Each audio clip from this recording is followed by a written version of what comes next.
New arms, new legs. Who's in the building, man? Salute to everyone who's come through. How's everyone doing this fine July the 19th? Let me lower the music. But what's up to everyone in the building, man? As promised, I want to do a special live stream because today is a special day.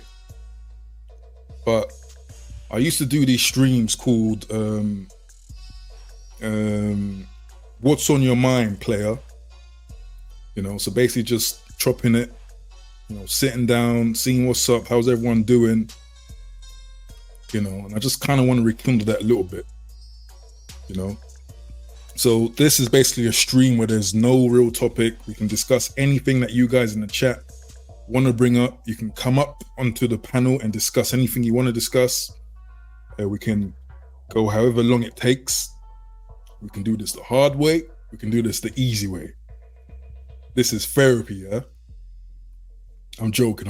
Obviously, I'm not a licensed therapist, so don't come to me for any medical advice or opinion because I can't help you, mate. I'm sorry. Okay? But how's everyone doing today, man? Press a 1 if you can hear me good, if this sounds good. Please, press a 1 in the chat if you're in, if this sounds good. It's been a while being set up on cam like this. If I am even live.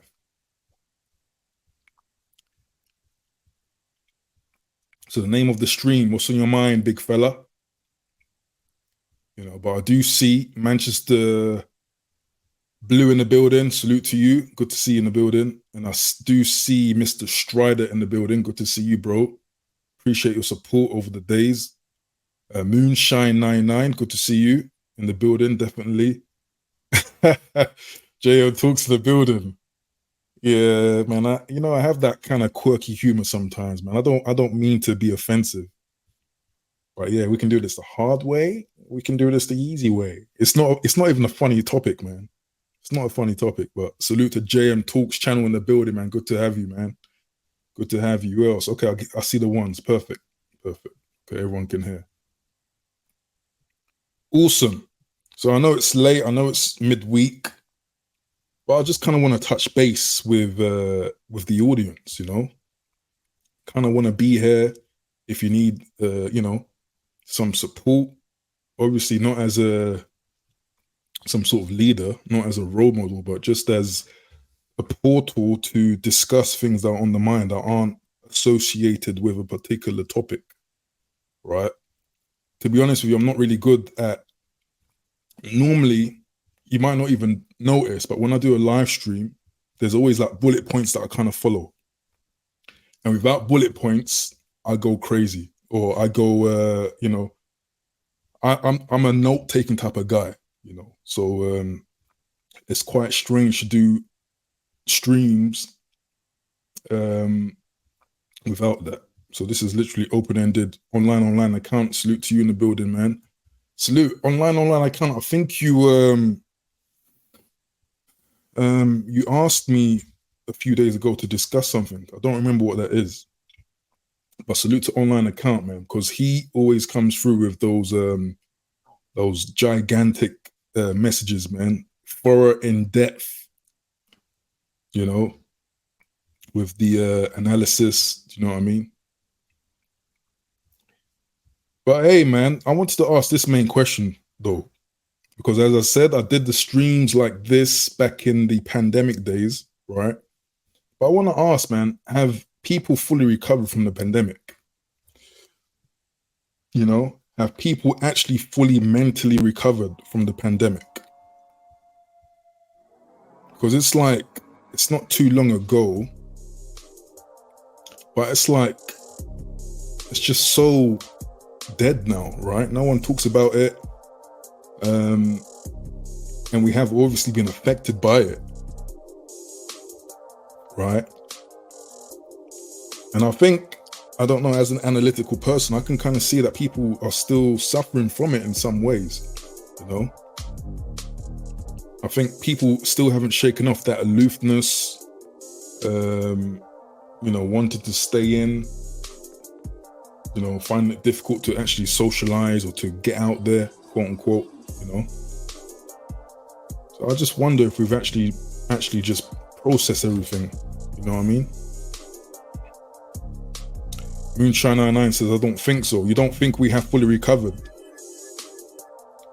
You know? And another thing, man, with the economy, do you notice it's like flip-flopping in the economy? We're in recession or we're not in recession. Over the weekend or over the week, apparently, the economy has grown. But when it grows, they say it in a way where it's like, well, you know, don't get too happy because, you know, prices are still going high, something like that. I'm not an economist. You know, so we're obviously still suffering economically, right? I see Billy the Goat in the building, man. Salute to you. Good to see you in the building. He says, hey, Falcon and chat, salute. Hey, good to have Billy the Goat in the building. Good to see you, bro. We got a person in the back I'm going to bring up in a sec. Let me just salute everyone that's coming through so far. But again, this is the type of stream you can jump on anytime you want, jump off anytime you want, discuss anything you want. And it can be a Q&A if you want, as long as it's, you know, reasonable, not crazy. Manchester Blue says there is no racism in London. I wonder if that's a question. There is no racism in London. Falcon, you don't understand. London is a paradise. Who's saying this? Because, bro, I can tell you, man. I mean, I'm not one to complain about stuff, to be honest with you. You know? I hope you've noticed that. I'm not one to complain about life, and I'm just someone that will find a way to persevere and to, you know, progress. You know, but Mr. Uchicha Strider in the building, man. Coming through, man. You must have been getting paid, but it's only the 19th. But you're getting paid somehow, man. But I really appreciate the $4.99 from Mr. Strider, man. Where is my gun salute? Although StreamYard stuff is a bit lagging, but we can give it a try and see. There we go. Salute to Uchicha Strider in the building. I really appreciate that. He says, bro, there's been a mental metamorphosis in my opinion. I just see ops in people. So when you say there's been a change, you think for the negative, people have turned into like bad people? You know, I can see that as a thing. You know, people have just been negative. You know, a lot of people that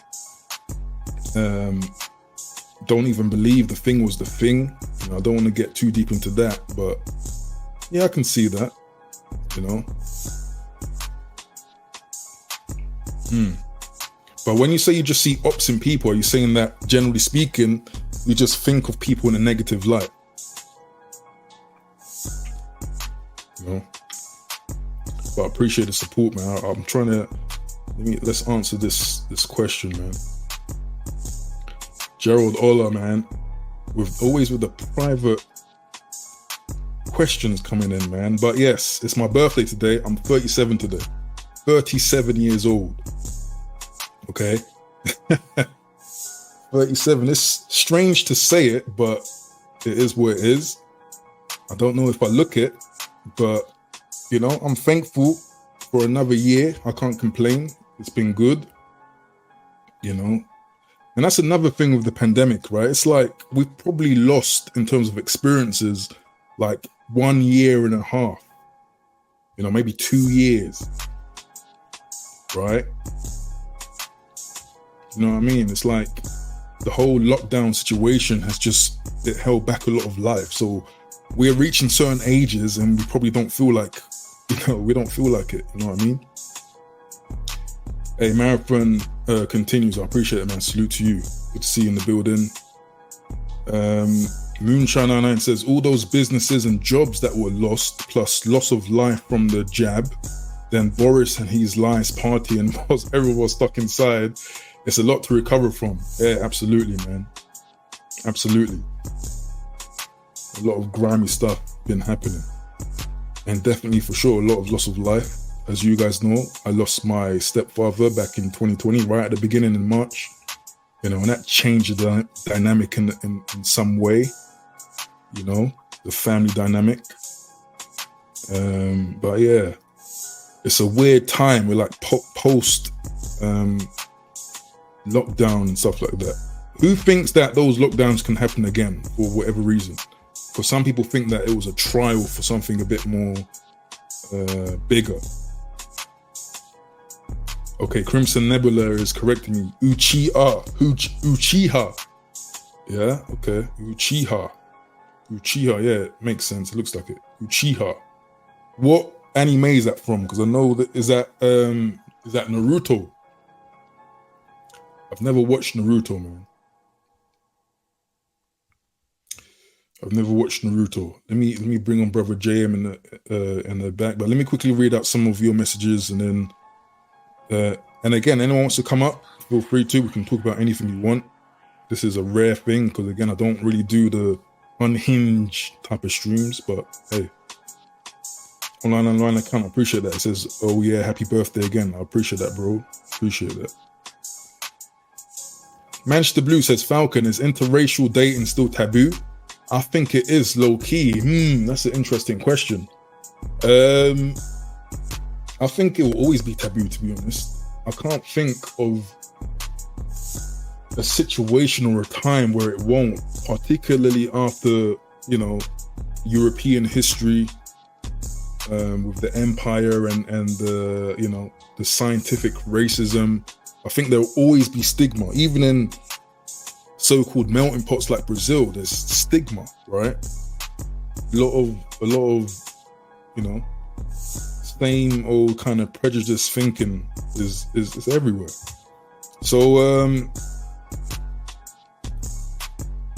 taboo, I'm not sure how deep of a taboo it is, but it's still something that people feel a certain way about, obviously. Don't know if it's insecurity. I don't know if it's just a genuine feeling of losing one's culture and traditions. I think that's capped, to be honest, because especially when we look at Britain, no one really cares about the history like that. No one really cares about the traditions like that, But we got Jame in here. Let's ask Jame about this, man. Jame, how are you doing this evening? Well, if you hear a bit of bass in my voice, it's because I actually got COVID-19 right now. Are you serious? Yeah, I'm actually in quarantine in my own bedroom right now. Oh, okay. Sorry to hear that. We're gonna have to call that. Let's call that the bug, though, just so the YouTube channels don't go crazy. But are you feeling all right? Yeah. Well, I've been 3 days? Like 3 days right now. I've just literally been in my bedroom quarantining because of obviously I have elderly parents, right, or elderly parent. So I've always got to protect her.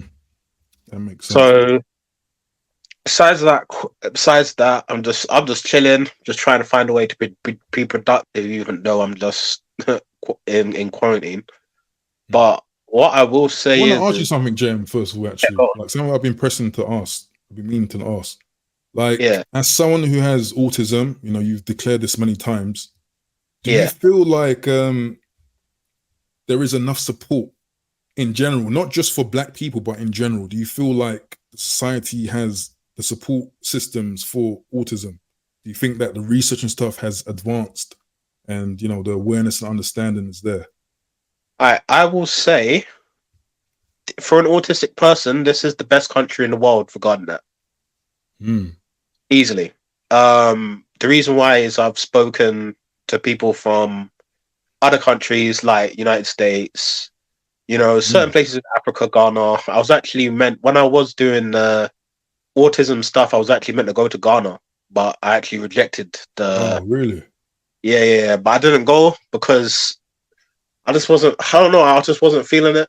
People say that, like, for me, I'm just kind of tired of being the hero. Like, because that's... autism. Yeah, because it's like, let me explain. It's like, I've been doing this for about half of my life, autism advocacy. And to be honest, right, it's rigged. People just don't actually, like, a lot of autistic people just don't actually see it. Only a few individuals realize that it's really the non-autistic people, the ones that actually get the rewards and the recognition for the work they actually do. when it's Right, actually the that makes autistic sense. people that are actually giving them the value for their jobs to even exist in the first place, right? So that was kind of like the breaking point in regards to why I left. But and the other thing as well is my career path. I was like, I can't be keep doing the right thing. Like, oh yeah, you got to do voluntary work and all. I'm like, nah, bro, I want the money in it. Just give me More the money, money, man. Voluntary right? work. What a lot of, let's say, people in that community, they tend to exploit a lot of autistic people. But because I'm just Mm. smart and I'm a high IQ dude, right? Mm. I just start seeing through the BS. It's like they treat you like children, Mm. right? And to a point, it just felt very masculating. Yeah, And I can see that. I was more masculine. I'll say I was more masculine when I came out of before I started it, and then when I came out, to be honest, I was just a feminine loser, bro. Like, and to be With all the honest, support they're trying to sorry, say that again. I'm just trying to regain that type of feeling back. I don't know how to do it. It's just weight room, exercise, get back to football so I could work on my leadership skills, be more assertive, which my assertiveness has gotten back, and just get mentally stronger. My emotional intelligence is actually a lot more better now. But Mm. to be honest, the pandemic has done a number on my head. I'm not gonna lie that. Mm. I ain't gonna lie. It nearly destroyed me. Um, I'd probably say I'm in the worst shape I've ever been in my life. Mm. My social skills have deteriorated significantly because Mm. of the isolation. The worst thing about it is autistic people tend to be naturally introverted. So is So that to say that they would you would think that they will deal with it better with the whole lockdown situation? some were, Mm. but it's the ones that I would say who needed extra support were the ones that were suffering. And I knew a few who actually passed away. And Mm. that really irritated me because of the government's incompetence in that whole situation. Right? Mm. Like I actually lost friends and I just had to accept it. I never was able to see them again. I was never able to meet them in person again.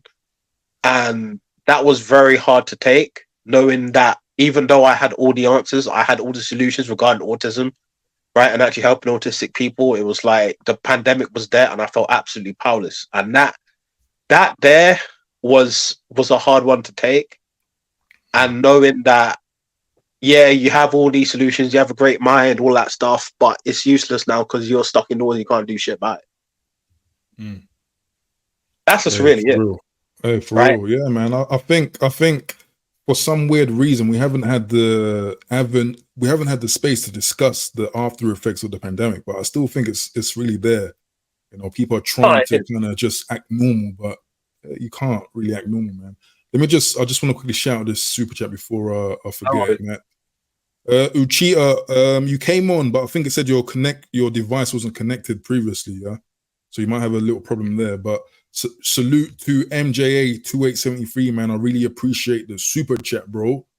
Is the guns working? That's right. Salute to MJA. He says Black Brits have the same issues as Black Americans in terms of black on black crime.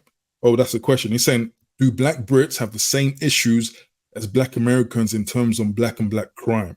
Happy birthday, bro. I really appreciate that, bro. Salute to you, all your support over the months and stuff. I really do appreciate that, man. I really do appreciate that. That's a great question, man. That's a great question. People in the chat, what do you think? If you have the experience, if you have the intelligence or know-how, the stats, do we have the same levels of violence in the Black community as a Black America? That's a great question. Uchiha, is that how to say it? Sorry, man. I'm going to just say Strider. You there, Strider? Okay, Strider might still have difficulties. But JM, from what you see, do you think we, like Black Americans, Black Brits, have a similar issue when it comes to like black on black violence? Well, for someone who's actually spoken, to the police, both countries, states and the US, in the States and the UK, I say they're similar. The thing is it's just I wouldn't even make it US and the UK thing because the trends tend to be the same in the Western society, Mhm. right? Like it's just black on black crime. It's just I hear people on podcasts saying, "Oh, black on black crime isn't a real thing," and I'm just like, okay, whatever. Like, stay ignorant. It's a real thing. It's definitely a real thing, right? Yeah, crime doesn't have color, but if you look at the grand scheme of things, right, we make only 4% of the population, right? Mhm. Is up the roof, Don't take us there now. right? Then you have we're a minority and we're committing the most crime in London. Now, if you actually increase that population over years and years and years, right? What is that gonna look like projected over maybe a couple of decades? It's just look like it's just gonna get worse. And to be honest, I already know what the solution is regarding the black community and what the things are. I've been shouting to the rooftops regarding I would say some of the 5 key things, the reason why the black community will never change, right? One And it's second before we go through that 5, because that's an important thing. 1 second. right. I just want to stay kind of faithful to the stats as well, because I did put stats in the topic, and that super chat is very stat worthy. So let's check these stats, man. And again, it's just stats and it's government statistics. Some people like to say, oh, it could be skewed, there could be malicious intent, but hey, we got crime. Let's go through the topic. Victims of crime, okay? And this was published in 2021. The main facts and figures. Let's see if we can go to the black straight away. Let's see what happens. Men from mixed ethnic backgrounds, 21% were more likely to be victims of crime than men from any other ethnic group from the 3 years from April 2017 to March 2020. Okay, and that was strange because I remember seeing that it seems mixed groups are the ones who are most likely to be victims of crime. It says here from people aged 16 and over. Okay, and I kind of think, like, when I think back in school times, man, I think the pretty boy, the light skinned mixed race pretty boy was always like the victim, of some of crime. And then I can also, and I'm talking about like boroughs in London where there's a lot of black people. And then I can think of rural areas, right, where there's probably a mixed kid somewhere there. And he or she is probably a victim of, race-based crime as well. So yeah, I can kind of picture that. Right. Uchiha, are you in the building? Let's see. Yeah, I'm here, Paul. Can you hear me? Uchiha. Yeah, how you doing, man? You good? I'm all good, man. I'm all good. What are you saying? Yeah, man, I can't complain, man. It's been a good day. Just chilling, like to spend the night with you guys. No homo. Trust me, I didn't say nothing. Yeah, for real. But, okay, I mean, before we go into James' 5 things that can basically help the community, when you look at these stats, basically based on these stats, it's saying that mixed group are more so prone to being victims of violence or crime. Does it correlate or does it click with you somehow? Well, the first thing that will come to my mind is it looks like it's about 6% lower than black people, for example, right? Right. But I think mixed race people constitute less than half the population of black people, if I'm not mistaken. I think it's 1.9%. I think you're about right, yeah. Yeah. So it's going to be easier for them to have a higher rate victim of response. Exactly, a high response. Target. Yeah. So I'm not really sure what to make of it. If I'm honest, I'm not really sure. And then on top of that, where it says mixed, it doesn't specify if it's black, white, this, that. Yeah. So it could be a bigger group, I guess, right? Exactly. It could be a far bigger group. That makes sense, man. Again, it's easy to convey or to translate stats in any other way, man. But yeah, that's right. Jan, what do you think? What do I think of what? Do you think these stats, do they look a bit accurate according to what you said, or according to the main question of black on black violence? In terms of blacks being victims of violence. I mean, that's what black on black violence was about. Operation Trident. Apparently the main reason was that black people were more so victims of black crime, right? Right. So Yeah. I mean, The stats add up. what's that? The stats add up. It doesn't really surprise me. Like, this is just like nothing new. These are the same conversations that's being spoken about in the 2010s, 2000s. It just is what it is, and it just seems to be at a point where we know what the problems are. It's like I explain like how it's not all, but what I see in most cases in the black community is just like the problem is glaring in your face, blatantly glaring in your face.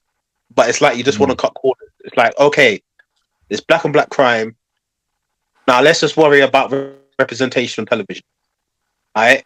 Oh, there's black and black crime. Oh, let's worry about painting red letterboxes black. Right? Yeah, there's black and black crime. You know, it's like I don't know what it is. It's like there seems to be this avoidance of things. Now, don't get Do me you not wrong. think it's gotten better at all? Like since the 2010s, do you not think it's improved somehow? I just don't think it has, to be honest. Like it's maybe by a bit, but again, I already know what the problem is. Like, what is causing this? Like causing this issue, and it is multiple factors. Why? Okay, bro.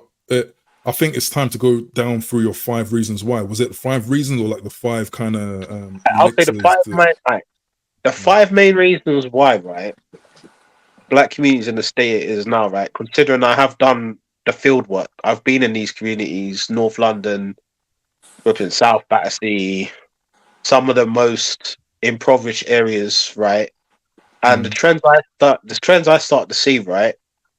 Is no fathers in the home, big one, no like obvious one, right? No fathers in the home and at a relatively young age, right? Every single person that I have known, right, black, right, who are my friends, right, don't actually have a father, right? That's a big problem. Every single black friend I have known, right, no matter where they're from, haven't had a father. And even my relatives who, let's say even my brother, right, no father in the home. Right? Me, no father in the home. People say it's an overblown thing. This is a massive issue, right? There's a book that actually highlighted some of the stats. Even though I think it was relative, it's kind of outdated data, but it is still relevant to this day, right? It's by a guy called Dr. Warren Farrell, right? And it's a book called The Boy Crisis, right? The Boy Crisis pretty much highlights everything that you as a single parent. This is why I was when I was in the black community, I was saying, hey, this is a book that you need to read. If you are a single person, right? If you're a single mother or you're a teenager or a boy or whatever, what age you are, you need to read this book because it's literally telling you the outcomes of your life and literally telling you what you have been through, right? It is insane, right? And the fact that we see people on podcasts saying, "Oh, you know, I could raise a child by myself," and so that is, right? It's all it is just creating the cycle, a continuing cycle, and we will have the same conversation. Why does young black boys getting stabbed in the streets 10 years later? Right? That's one of the big ones. Second one is the image of the black community, meaning that, right, criminality is at the forefront of the black community. That is what is explained and is basically the underbelly is basically pushed to the surface, right? And that is criminality, right? We got to be that type of roadman, or we're that type of guy. Like if you really look at how okay, sorry, pushback though, man. Just so it's like a, you know, it's just like a dynamic convo. That thing though. I mean, you can look at me. You know, I came probably from the roadman kind of capital of London, but I'm not a roadman. You can, and us as well, all of us that tend to come to these panels or talk about this stuff, we're not roadmen. So is it like, you know, is there some resistance to this kind of roadman thing? To be honest, a lot of people in my circles, even family, they tend to be more of the productive type, you know, like businesses, making products, making stuff for sale, or working corporate office jobs. But is it really? Do you really think the Black British community is kind of predominantly roadman culture? No, I wouldn't say that. That's why I say criminality, right? So even if you look in Jamaica, right, probably one of the highest crime rate countries in the world, right? That was based on a lot of criminality, right? Mm-hmm. A lot of Caribbean Isles, so on and so forth, right? Criminality, and that was instilled in us at a young age, right? Mm-hmm. Now, was that real? Let's keep it real. Was it really beneficial? Besides, it probably having street smarts probably was let's say the beneficiary of that. But if you look at other communities in terms of what was actually exposed to them from a young age, it wasn't really progressive for us as a youth, right? So there was things that we probably had to freestyle and had to learn ourselves because we didn't really have the guidance. You know what I'm saying, right? So when I mean criminality, I just mean criminality in a whole. Now people will say, "Oh, look at other communities and so on and so forth." To be honest, why are we looking at other communities? The only community we should be looking at is ourselves, really, right? Mm-hmm. That's what I'll say is the second one. The third one is the wealth mindset. Not learning how to build wealth at like a younger age, right? Because, for example, what I tend to see with a lot of youths, right, was they will say, yeah, at 18, yeah, you got to get out of the house and then you got to figure out everything for yourself. Done. Right, at 18 years old, bro, you don't even know what you want to do at 18 years old, right? So you're thrust out into the real world, right? And you have to deal with all these different hardships, right? You have no father in the home, right? In most cases, not all. So you're gonna have to figure out most of it by yourself if you're lucky to get a support group, right? And then you also got to take in consideration that you're a minority, right? So you have that as well, right? Now, if you look at other communities, and luckily I've been in other communities, I've grown up with other communities, you'll have Indians who will literally be staying in their houses, right up until their 30s, 40s, 50s, have a family house, building wealth together, boom. When they get out, no problems, they got houses. It's easier, right? Same thing with, let's say, some white communities also, but that's really what I would say is that we weren't really taught at a young age how to build wealth. Excuse me. So that's number 3, right? Number 4, I would probably say is not looking, how can I really say it? Not having good, let's say, good role models that we could really look up to at a young age, right? And actually conducive to the development and improvement of us, right? Because when you really look at the terms of how we, as we got older, what were the 3 main people we were looking at is really athletes, entertainers, and probably comedians. Right? Okay, but the first thing that comes to mind when we hear that is that, as ethnic minorities, there's going to be like niche roles that those people are going to fill, right? So I don't know, Chinese people, they're famous for their food, so they're going to have restaurants. Unfortunately, Black people are seen as athletic, so therefore they're going to dominate on the track and field and the sports. Is that not like a decent correlation? Yeah, you can say that, but if you look at the other communities, they had a diversity of roles. We didn't. Let's keep it real. We didn't have a diversity of roles. Only now we just now figuring out how to build up. Like, let's just keep it real. Like, we're only now just thinking, yeah, it's not really a great idea to not. Well, it really depends on how you want to live your life, but we're only now just thinking about entrepreneurship now. That's funny, man. But like, now you're only just hearing what in Brixton about the Black Silicon Valley, even though I know that's going to fail, but that is still a good mindset to have. That is why do you think it's going to fail? Why do you think that's going to fail if they're trying to? Why, right? And it's because you've put the black in front of it, right? And I'll explain why. When it comes to money and building wealth, right, what I've noticed, right, is in the end of the day, right, say you have a billionaire, right? You have a black billionaire, you have an Asian billionaire, right? You have a white billionaire, right? They're not looking at they're not looking at someone else's color of skin. They're looking at what value can I produce, right, to that billionaire, so that the other billionaire could give me more value, so I could just basically make money. It's not really a black thing, right? Mm. So, and the other thing as well is you're just playing a losing game straight away, because if you want to really build wealth, you have to have reach and scale, right? When you've made, let's say, a black, you made it black only, right? Or you put black in front of it, it's Right. by default basically saying, hey, this is just for black people, and that's really it. Just for Yeah, the you're gonna have percent. people outside of the black community that may support it, but when you look at wealth, right, it's in the end of the day, it's the value that you produce and basically the demand and leveraging other people's time, right? Mm. So, excuse me. So that's why I just don't see it working. If they just took the black out of it and just kept on doing what they were doing, I think they would have had a better outcome. Mhm, That's mhm. that's not how wealth is created. The way wealth is basically created is instead of trading money for time, it's basically trading value to buy more time so you get more money. Right? That's Trading basically values, did it say, or um, trading right, value?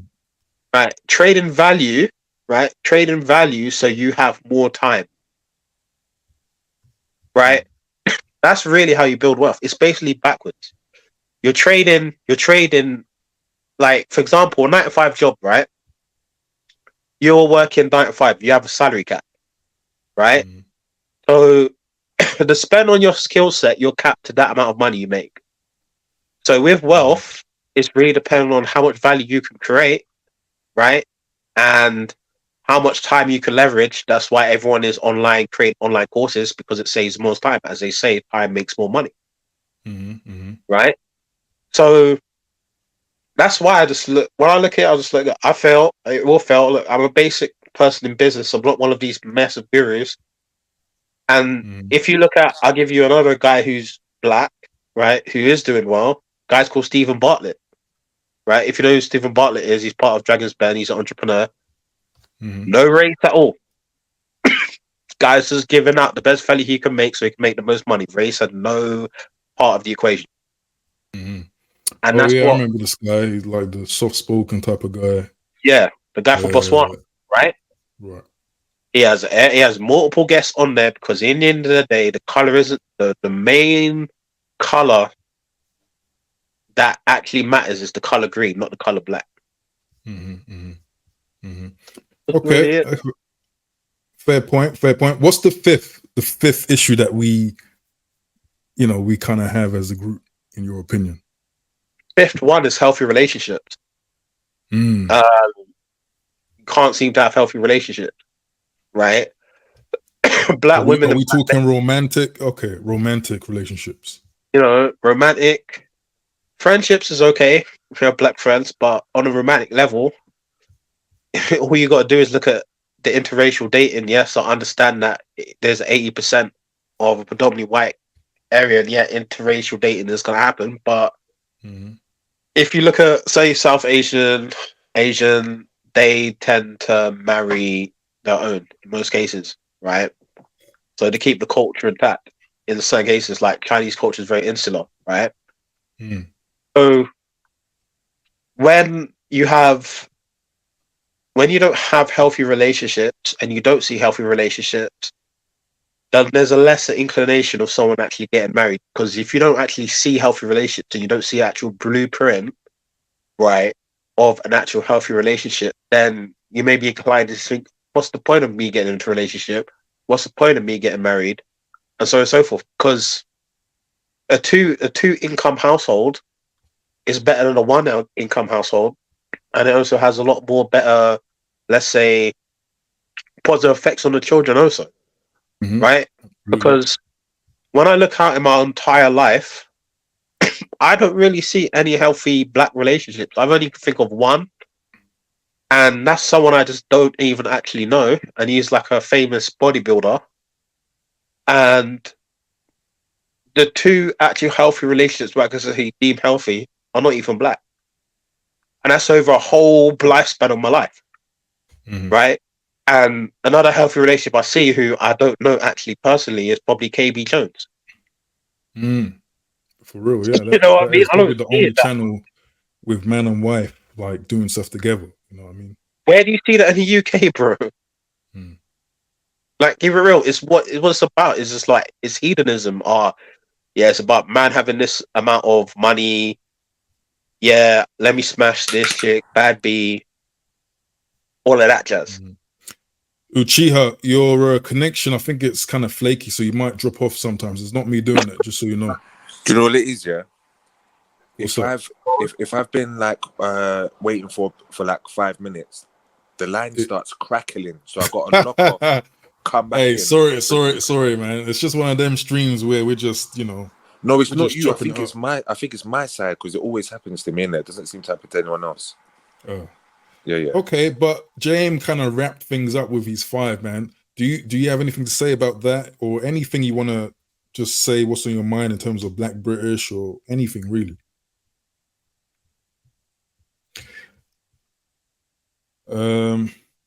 Might have dropped down, but on screen I've got stats for who's employed by ethnicity, basically. Yeah, Me. yeah, I can hear you now. You kind of Yes. Sorry about dropped off a little that. bit. That's all right. That's It's all a right. bit mad. It's a bit mad. But That's first all of right. all, with regards to what JM was saying, he was spitting so many facts. And to be honest, I've never heard JM spit so many consecutive facts in this section, in it. So shout out to him for that one. Touching on one of the things he was on about with regards to relationships, yeah. Bro, I just don't know what's gonna happen, you know.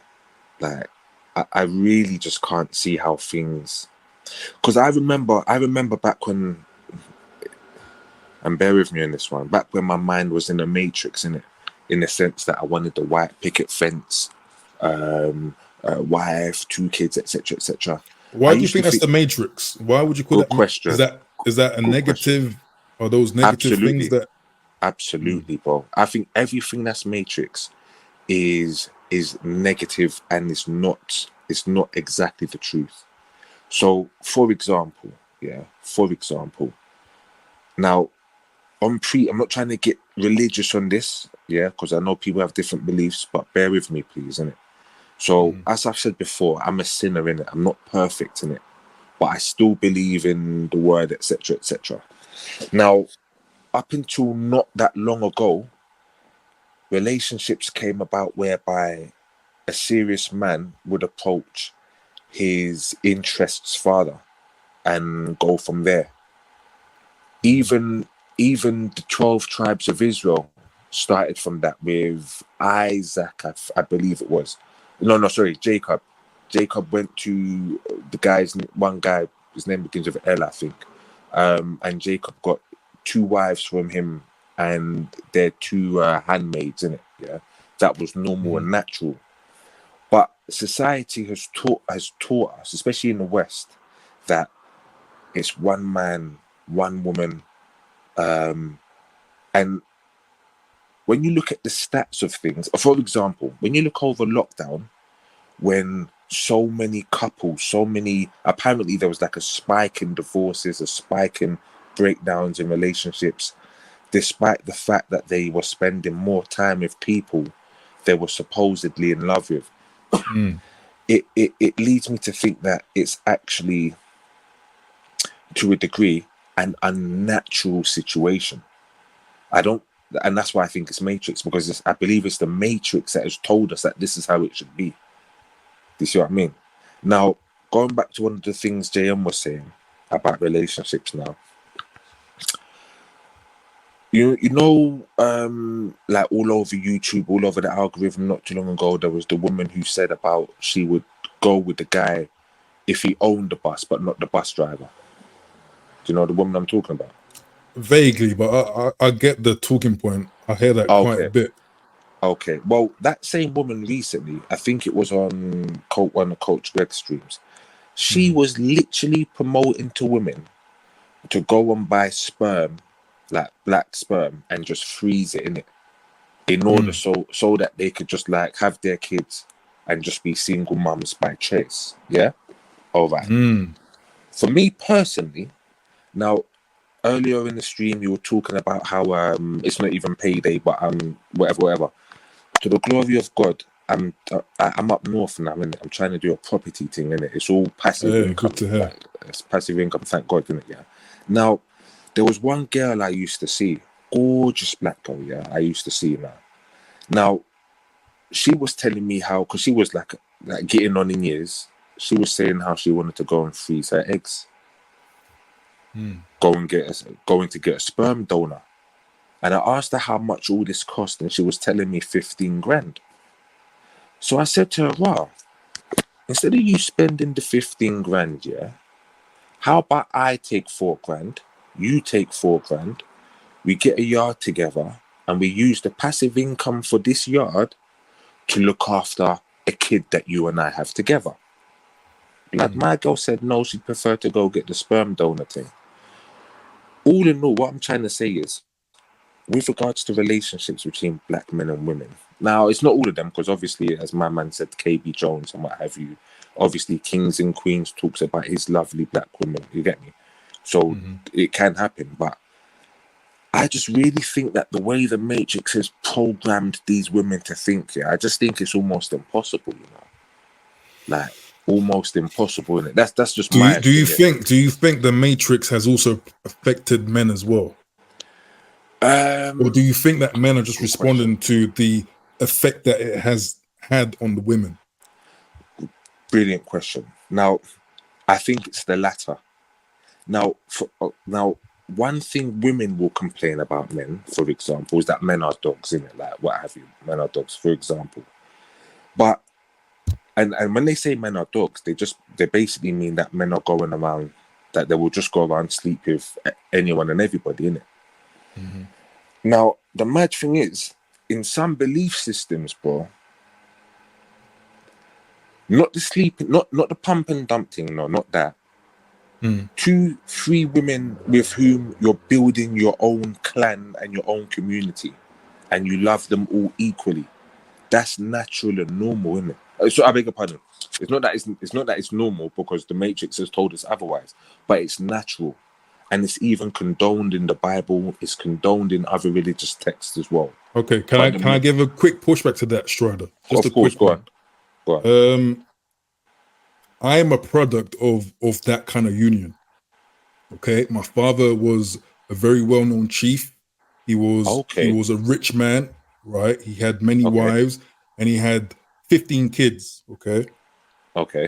He was a millionaire, so you would think that he's the example that you're talking about, right?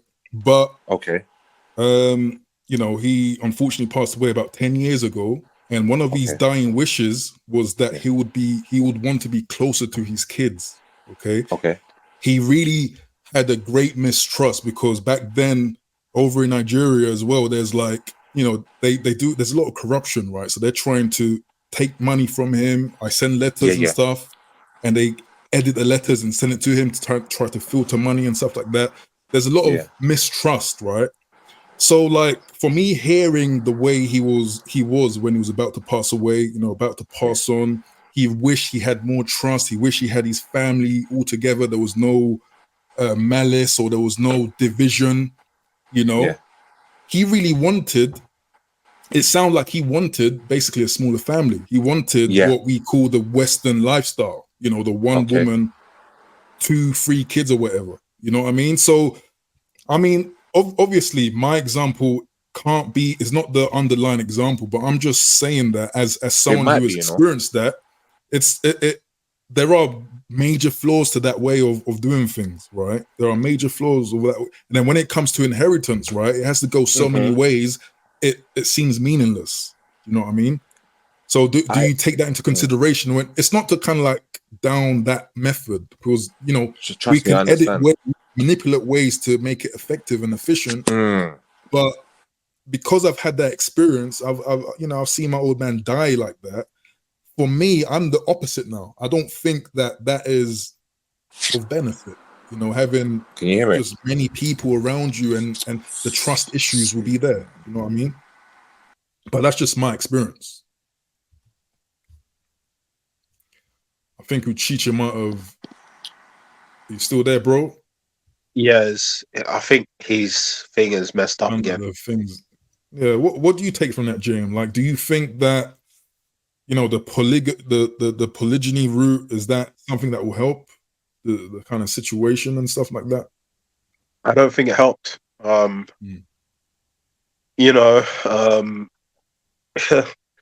Polygyny. I do hear this talking point by a lot of like Hebrew Israelites and so on and so forth, right? Their point of view is this: polygyny is not just about love and social; it's a business as well. Mm-hmm. But at the end of the day, I just think it's just trade-offs. But for me, I would say the optimal family is the mother, father, and a few kids. Mm-hmm. So it will depend on the household, how much money they make, if they can sustain the household, and that's just really it. Like for me, I just know for sure, based off my situation and let's say the circumstances that I've been brought up with, I'm not having kids. It's just I already made that decision. I already made that decision at 27, 28. Is it nosy of me to ask why you made that decision at that point and why you're sticking with it? I'm an open guy, right? You could ask, and the reason why I say that is I look at the thing is with me. I look at things in the long term. I don't really look at things in the short term. Yeah, I may have, but I have an inclination of really looking at the long term. And really, when I look at this country now in terms of the environment to be bringing in children, that's one reason.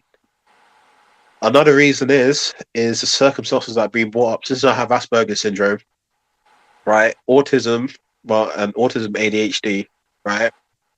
The potential of me bringing another child into the world to have that, right? Then also I also took into consideration I'm now 31, approaching 32, right? My birthday's in October, right? I haven't built enough significant wealth before I could even think of bringing children into this world, right? Then, say for example, if I did have children later in life, right, and I did bring my wealth, say for example, I'm in my 40s, right, then I will not get my healthiest when I'm and see them grow up when I am 60, I'll see them grow up when they're 20. And the thing is I don't know how long I'm going to live in that time for me to see if and actually know the progression path in terms of how those kids are going to go. Because the thing is like, because it's good to think positive, but the grim reality of the world is not everyone gets their way, right? Regardless of how things go, right? A prime example was me during the pandemic, right? Was when I was actually close to starting my course to become a private chartered accountant, right? But because of the pandemic and how it happened, and because of how the funding was taken away, couldn't do that course. Now I'm in a situation where I have to realign myself and think, what is it that I've got to do? What is it that is my purpose? What is it that I've got to do in terms of thinking, having a long-term career? Is it entrepreneurship or having a job? These are the type of decisions I'm thinking about now, 20, 30, 40 years into the future now, right? And right now, kids are not the equation. And to be fair, that's a responsible decision that you've come to, right? Because a lot of complaints of the Black British community, other Black communities, is that there is no forward thinking or family planning. Our mothers and fathers are just shacking up under a mango tree, conceiving us with nothing. Yeah. They become immigrants, they have nothing. Hey, I can't. That a very personal decision, and it makes sense. You speak very logically about it, right? And before I end, so I let anyone talk, is the way I did that was was actually find the costs in terms of how I want to live my life, right? And for me to actually live my life, if I had the optimal lifestyle, because I had a cloud, I wrote down everything that I wanted to do in life, right? I have to make about 50,000 a year, right? That is actually how much I need to live. Because because I have Asperger's syndrome, there's certain things that I actually get cost on, right? For example, I don't have to pay for travel ever in London because I have a freedom pass, so that cuts a lot of costs. Housing changes as well, various things of that nature, right? So I'm looking upwards. If I had my dream life, that'd be 50,000. Now, when I actually looked at the costs in terms of actually getting a child over periods of time, and obviously inflation, the economy changes, so on and so forth. And for me to have a comfortable life and have children, it actually goes up to about 150 to 120,000 a year. Right? So it's like, it's very expensive. Like, people don't actually think, and this is why I say, if you're broke and you're having sex unprotected, bro, like, you're creating 18 years of suffering unnecessarily. You know what I mean? Like, I heard someone say, I think this is American value, but they say that it takes a $250,000 to raise a child up to 18. And I think the math ends up being like 13 grand a year, I think, for the 18 years. That's a lot. And the only way I can really think of me having children is if I'm an entrepreneur and I could actually fast track, or let's say millionaire fast lane, the money to make maybe 6 figures. And then maybe we're talking. And that has to be during the period between when I'm 32 and 40. And that's the only realistic. So for me, no use of procreating. Hey man, I'm happy that we're being this open, man, because you know, it's deep, but it's also stuff that we need to also think about. That's what I also try to do with the streams as well, to, you know, bring up these things that we think about. But Uchiha, 1 second, bro. I know we responded directly to you, but I just want to get Diego in as well, because he has been in a long time, and then we're gonna come straight to you, bro. Yeah, okay. But Diego in the building, man. If you're there right now, how you doing, man? Yeah, I'm here, man. I'm good. How are you doing? Good. Yeah, can't complain, man. Good to have you, man. It's been a while. You okay? Yeah, it's been a minute still. Yeah. Good, how's things with you? I can't complain, man. Today, what did I do? How's your birthday? In the morning. Yeah. Happy birthday. Still, I forgot to say happy birthday. Appreciate that, bro. Yeah, just you know, a nice peaceful day. I like to have a kind of personable, kind of in solitude birthday, man. Just to plan things and stuff like that. A nice relaxed day. It was good. It's good to hear, man. Hey, I appreciate that, man. Thanks for that. But with regards to what you've heard, I don't know where you want to chime in. It's just one of those things where we're just gonna have an open discussion about anything. Was there anything off the top that you wanted to kind of chime in on with what you've heard so far? Because I ain't gonna lie to you, like, there's so many different things that came up, because I came to the stream late, right? So I listened to a few things, but the conversation went quite fluid. Yeah, for real. I appreciate it. I think a good point that I want to jump into is because we kind of highlighted that, or JM and Uchiha has highlighted that there is a problem with relationships, right? Particularly pertaining to the Black British community. Like, do you see it that way? Do you think there is something in the way when it comes to, you know, Black people getting together? Is it a Black thing, or is it just a Western thing? Or is I think it's a good question, to be honest with you. It's not a very straightforward one. I'll do my best with it. So it's like this. As you know, we saw with the most recent census, right? There was different expressions for people to be able to identify. So you now started to get figures on, you know, the amount, not just Black Brits, but Caribbean, you know, African, every country, you understand, that you can possibly think of represented there, right? So you now start to see that a lot of the people who are accounted for is first generation. You understand? Because the population is aging. So a good number of the data that is held on Black Brits are going to be those of the older generation. Those of the older generation typically weren't born here. They migrated here. You understand what I'm saying? In some cases, of course, you have the situation where the parents' relationship broke up upon leaving, right? There's other instances where the dad might do half time here, half time there. There's other instances where the woman is married by common law, in the case of maybe a Muslim situation.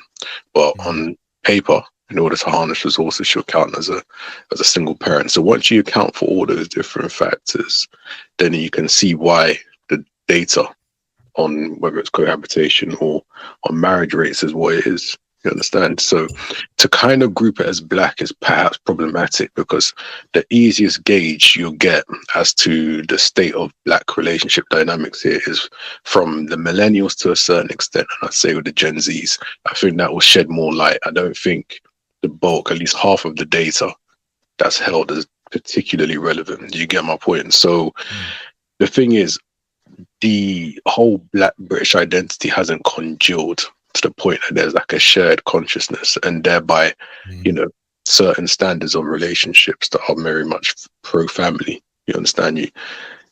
So then, and that's what it is. It's not a simple thing where there's generations of us, and we lived in certain communities which are very kind of almost like red line, delineated kind of black spaces, and so within those kind of sort of settings, we've somehow managed to diverge and be at odds with each other.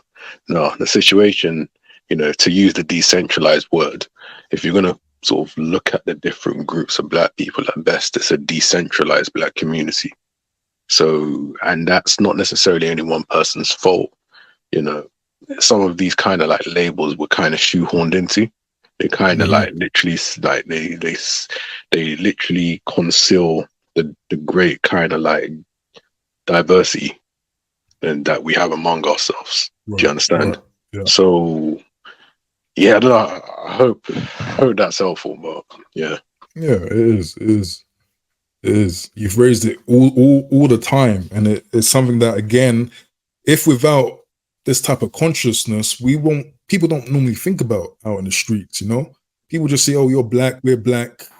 It's the same." We're like, we really don't have stuff figured out in the way that we should have.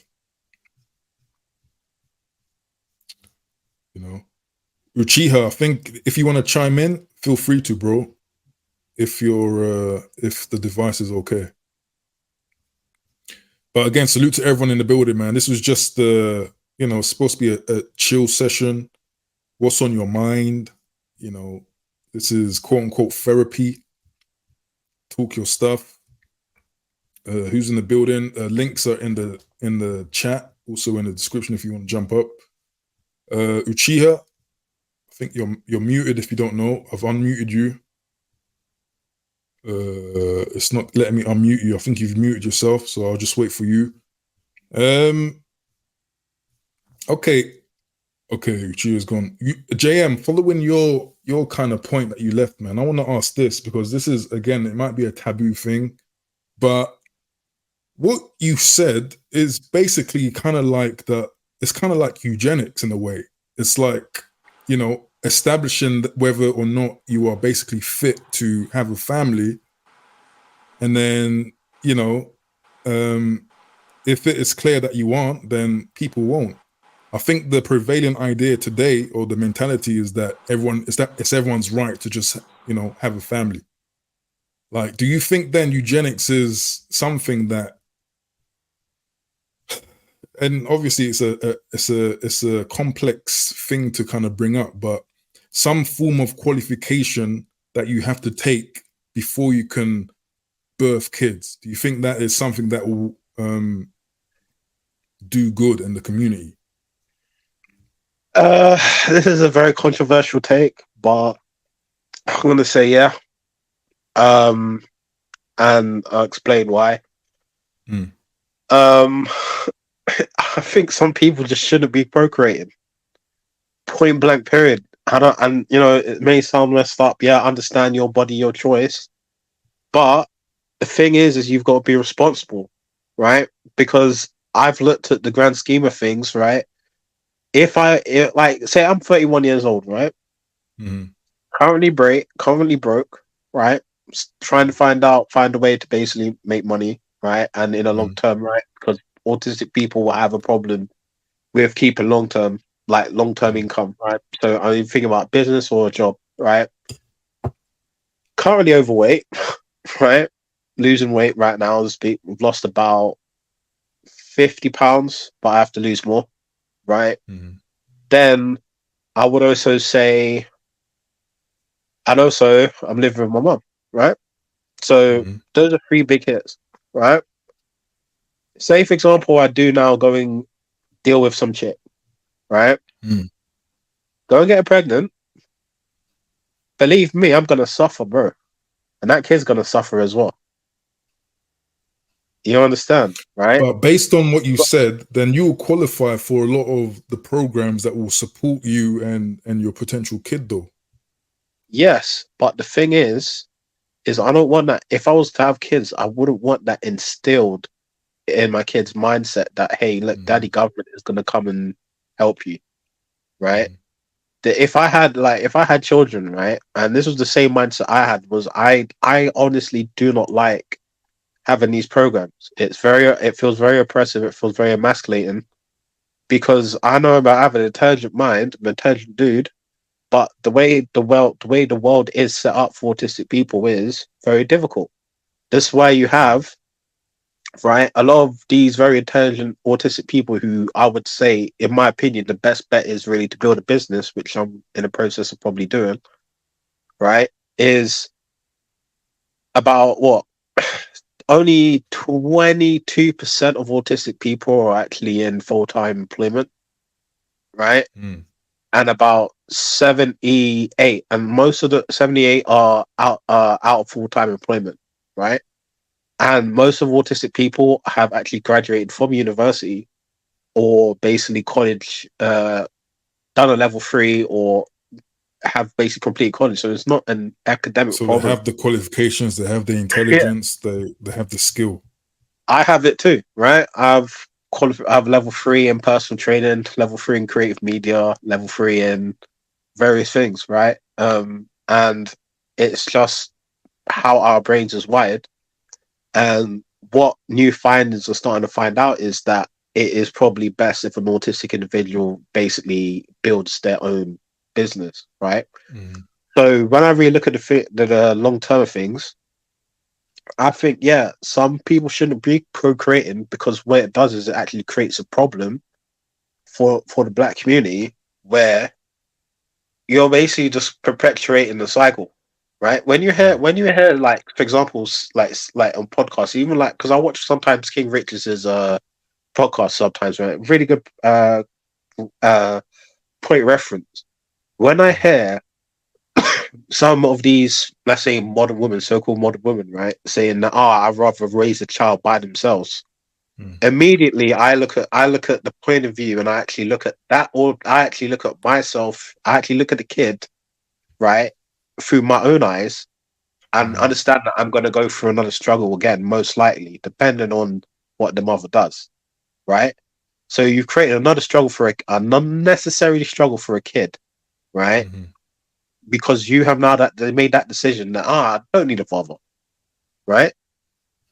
When in reality, if you have that type of mindset, and you're thinking, oh, hey, let me just bring the kid because of me, I think that's a very selfish thing to think about.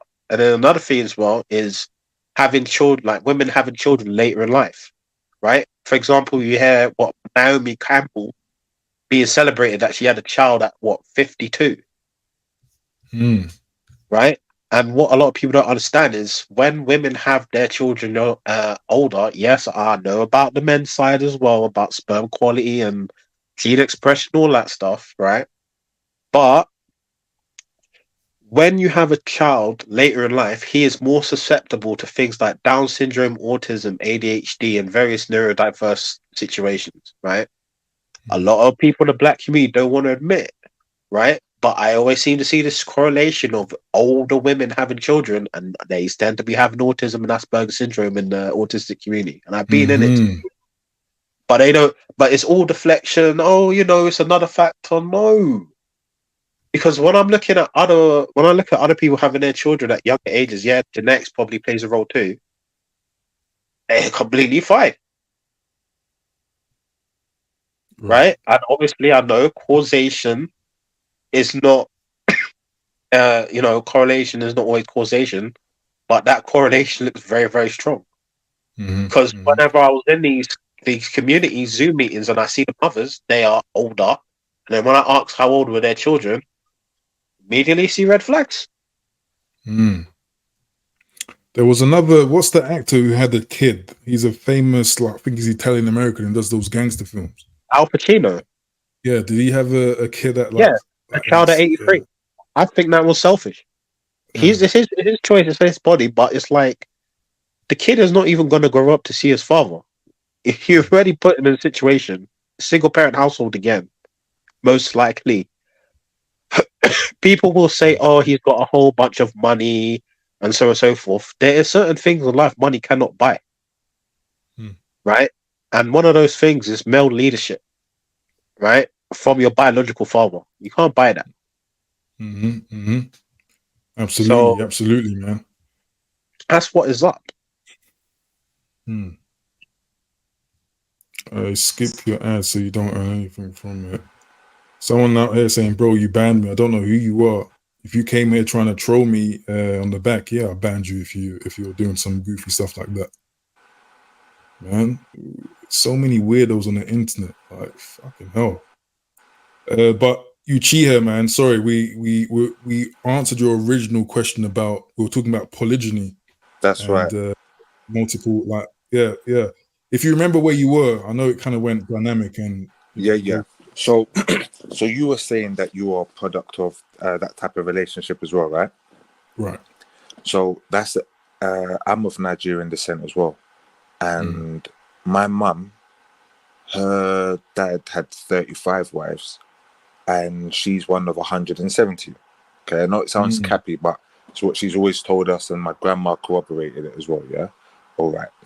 When you spoke about like the inheritance, the end of like, that towards the end of your dad and my granddad's life, there's this trusting and what have you. I hear all that in it, and there's pros and cons to everything. I understand that, and like you said earlier, I mean, I would try and like strategize how I would raise and lead the whole clan, if you like, yeah. But looking at how, I mean, as JM said, I watch King Rich's streams as well. And when I listen to these women speak here and observe how they think, I'm appalled. And not just appalled, I want to say scared, but worse. Because they're the cohort from which I would choose a partner / partners. So I personally really don't know what's going to happen. Now, if I'm not mistaken, Falcon, obviously you're, as you said, you're 37. I'm 35, 36 in December. All right. Personally, Falcon,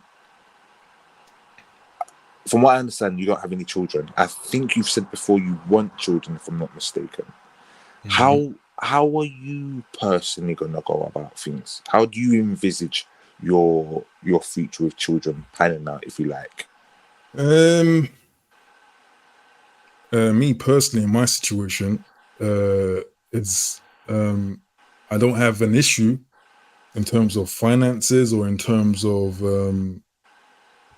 arrangements, so that's very easy to facilitate. But yeah, I agree with what you're saying. Basically, on a big part of the success of that depends on the other half as well, right? Absolutely. So that's a great point.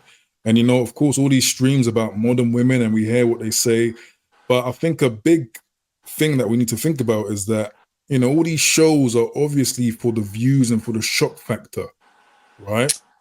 So like we don't know who, when shout out to King Richard, shout out to all the other podcasts that do this, we don't know where these people come from. We don't know what what they've been doing in their life. They could be absolute wrong-uns, right? They just get the spotlight on TV, and then we're taking their views as something that we're kind of thinking or saying that every other Woman would typical think woman like out that. there is thinking like that. I And don't agree with that, man. I don't I agree hear with that. you. And this is a thing with depending on social media, and like it skews so much up. It really paints a different picture. Even for me as a content creator, I'm saying that like the like relying on social media for the kind of information for you to make life choices off of is probably not good. Because again, the views is the metric, man. So people are likely to do things that are raunchy, that are gonna trend. Yeah, the modern woman, she says this ridiculous thing, big thumbnail in your face, and people are gonna watch this and think that this is normal. For me, man, a lot of it isn't normal. I'll just say that a lot of it is normal. That's why I stay away from doing those type of, You see, interviews and stuff. I hear what you're saying. I mean, and someone else who was around me has said something similar. But would you say it's fair to assume that a lot of these women are approached or invited at random, i.e., there's no background checks done on them? Because what could you check? What variable on their lives could you check to see? Well, if they're married, if they've even had a successful relationships. From what I hear, like when I hear clips, all I hear is I'm a waitress, or and that's not obviously to mean a job like that, but it's obviously these are not positions where like no one desires to be a waitress for all their life. You know what I mean? It's like there is a lack of development. There are when I hear again, I mean, I've been studying for like 10 years. People been like in uni forever. So these are clear metrics. Like, why not get people who actually have families? Why not get wives? Why not bring, like, that's not going to be sexy enough to have these shows, because it's going to be all homely. Oh yeah, like that is part of it, man. Part of it is to draw people in, and it gets to me when younger guys get pulled into it and think that this is the reality, and then I hear younger guys living through the content like that is what it is. Like but haven't you? I think the words conflate. I might be mistaken. Whereby you look at what's being presented, the opinions being expressed, and then you relate them to your own experiences, and they match up. Isn't that the case with you? As in, what I mean to say these podcasts present, does it align with any of my experiences? Exactly, because it does with mine. Not all, not 100% in line with what you're saying. Not 100%. There are some. I mean, even on some of these podcasts themselves, there are they seem to be unicorns with regards to how much their views differ from a lot of the other women's matrix views.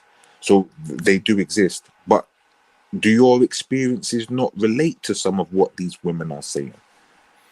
I'll be frank, man. From a very young age, I've been.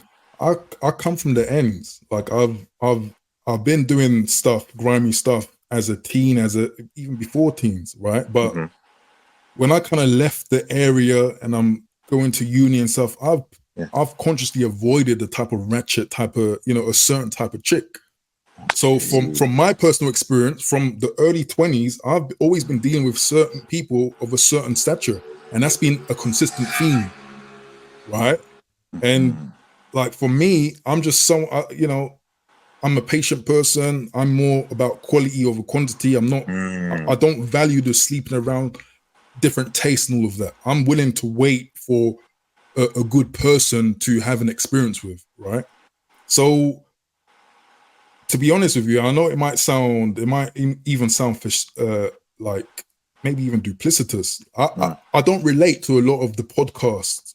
I don't relate to a lot of this modern women. A lot of it I don't relate. I mean, here and there are tidbits of, talking points that someone might have just picked up from some, feminist friend, and then they kind of parroting it. And then, but from my experience, man, there are women who are serious with wanting family and wanting that traditional relationship. And they will do whatever, from my experience, they will do whatever it takes to make sure that happens. You know, that's my personal experience. And I'm no celebrity or anything like that. You know what I mean? That's my personal experience. I think if you go to it depends on where you go. I don't mean you personally, but I mean everyone else. Like, you know. Do you mind expanding on that just a little bit more? Like when you say, like, obviously I understand what you mean by quality of woman, for example, not like twerking on bus stops, etc. That's obvious, isn't it? But more specifically, like, what do you mean? Okay, let me think. No, this is not a racial thing. So I know someone in the back probably thinking, oh yeah, he just goes he doesn't go. No, it's not, because I don't like getting super personal anymore, but I'll just be frank. The black women who I have dated in the past came from two-parent families. They did have the ambition for families. They had some semblance of culture that they wanted to continue, traditions and stuff like that.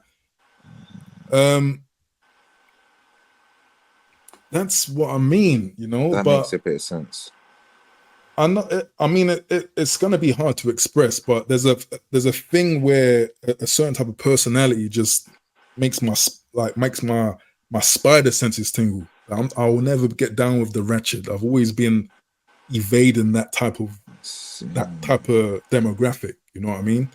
So if a girl from like that demographic pull it on you and just move to you, like, it was not a part of your orientation. No, my makeup would always be. I'm a master curver. Like, I curve a lot of people. I respect. Seriously. I respect. I'm not. That probably sounds too good to be true, and I'm not trying to sound like some sort of. But it's like a dignity thing, I think, for me. At the end of the day, like, how you like, it's dignity, man.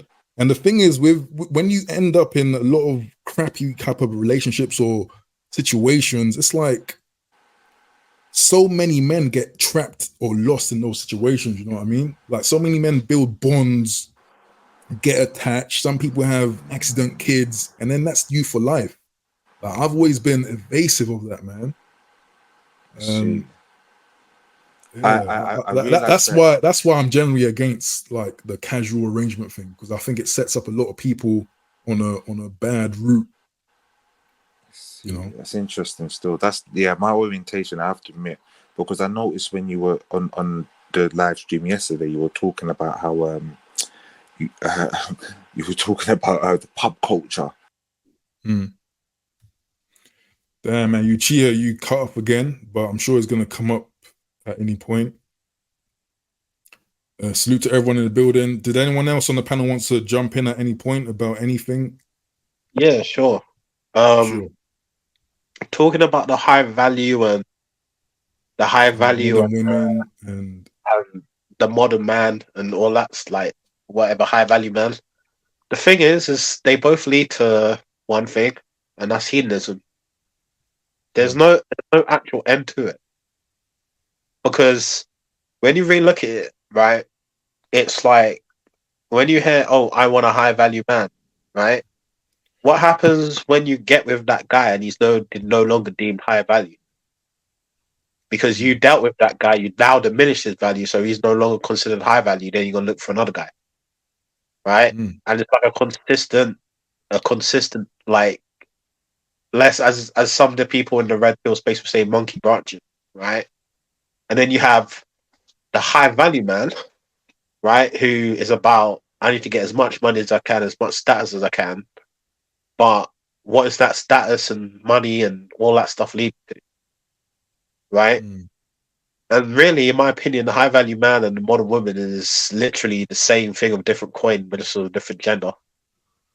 Right? But people don't actually see it that way.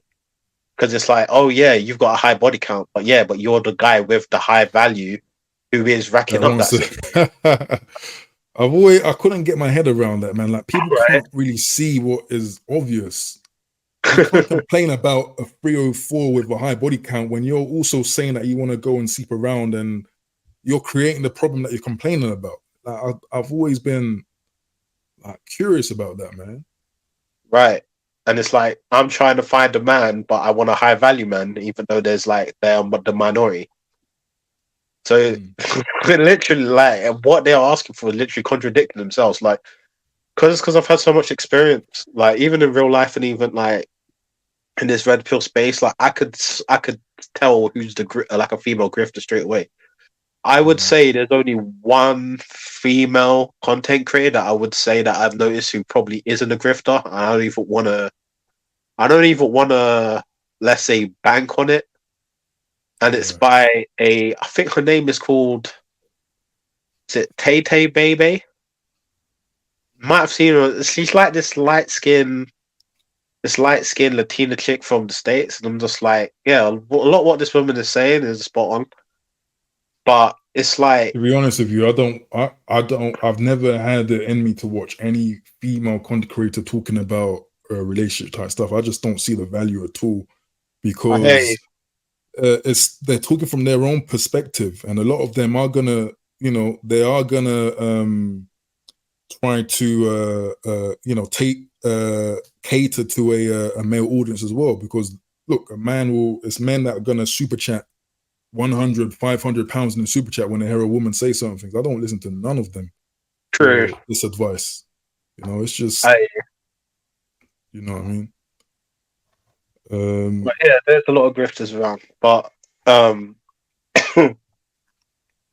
yeah, the high value man and they're pretty much the same thing, right? But we do need to be fair though, because my angle, what I just said previously, was that the guys that want to go and sleep around casual arrangements, are creating the 3 or 4s, but it's also in the reverse. Like the hedonism is coming from the women as well, that don't see a problem with sleeping around and creating this kind, creating this kind of cycle, the food chain, where it's just overall, it's not a good situation, man, to be in. Culturally, it's just not good. That's why I'm anti the daggering or the carnival antics that is going to kick off next month. People say that I'm looking too far into it, but no, man. When I look at the imagery, it perfectly illustrates the problems that I've always sensed. Just craziness. Falcon, can I speak to that? Yeah, go for cool, man.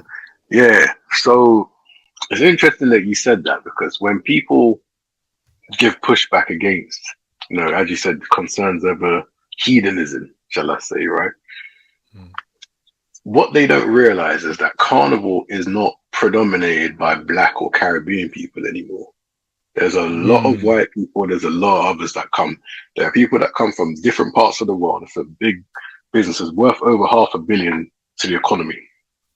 And, see those alternatives that will come with their drugs, and, they don't necessarily know the roots of carnival. So they just look at it as any kind of street festival, like any that they may have in Berlin or God knows wherever else. So that's how they treat it. Yes, you see what I'm saying? So when you say the hedonism and debauchery kind of thing, right? It applies across the board. You get my point? But they're not looking at it like that. They can't see beyond the bubble of blackness. But I think though, it's the Black people that are the they lead by example. When I see when I see I don't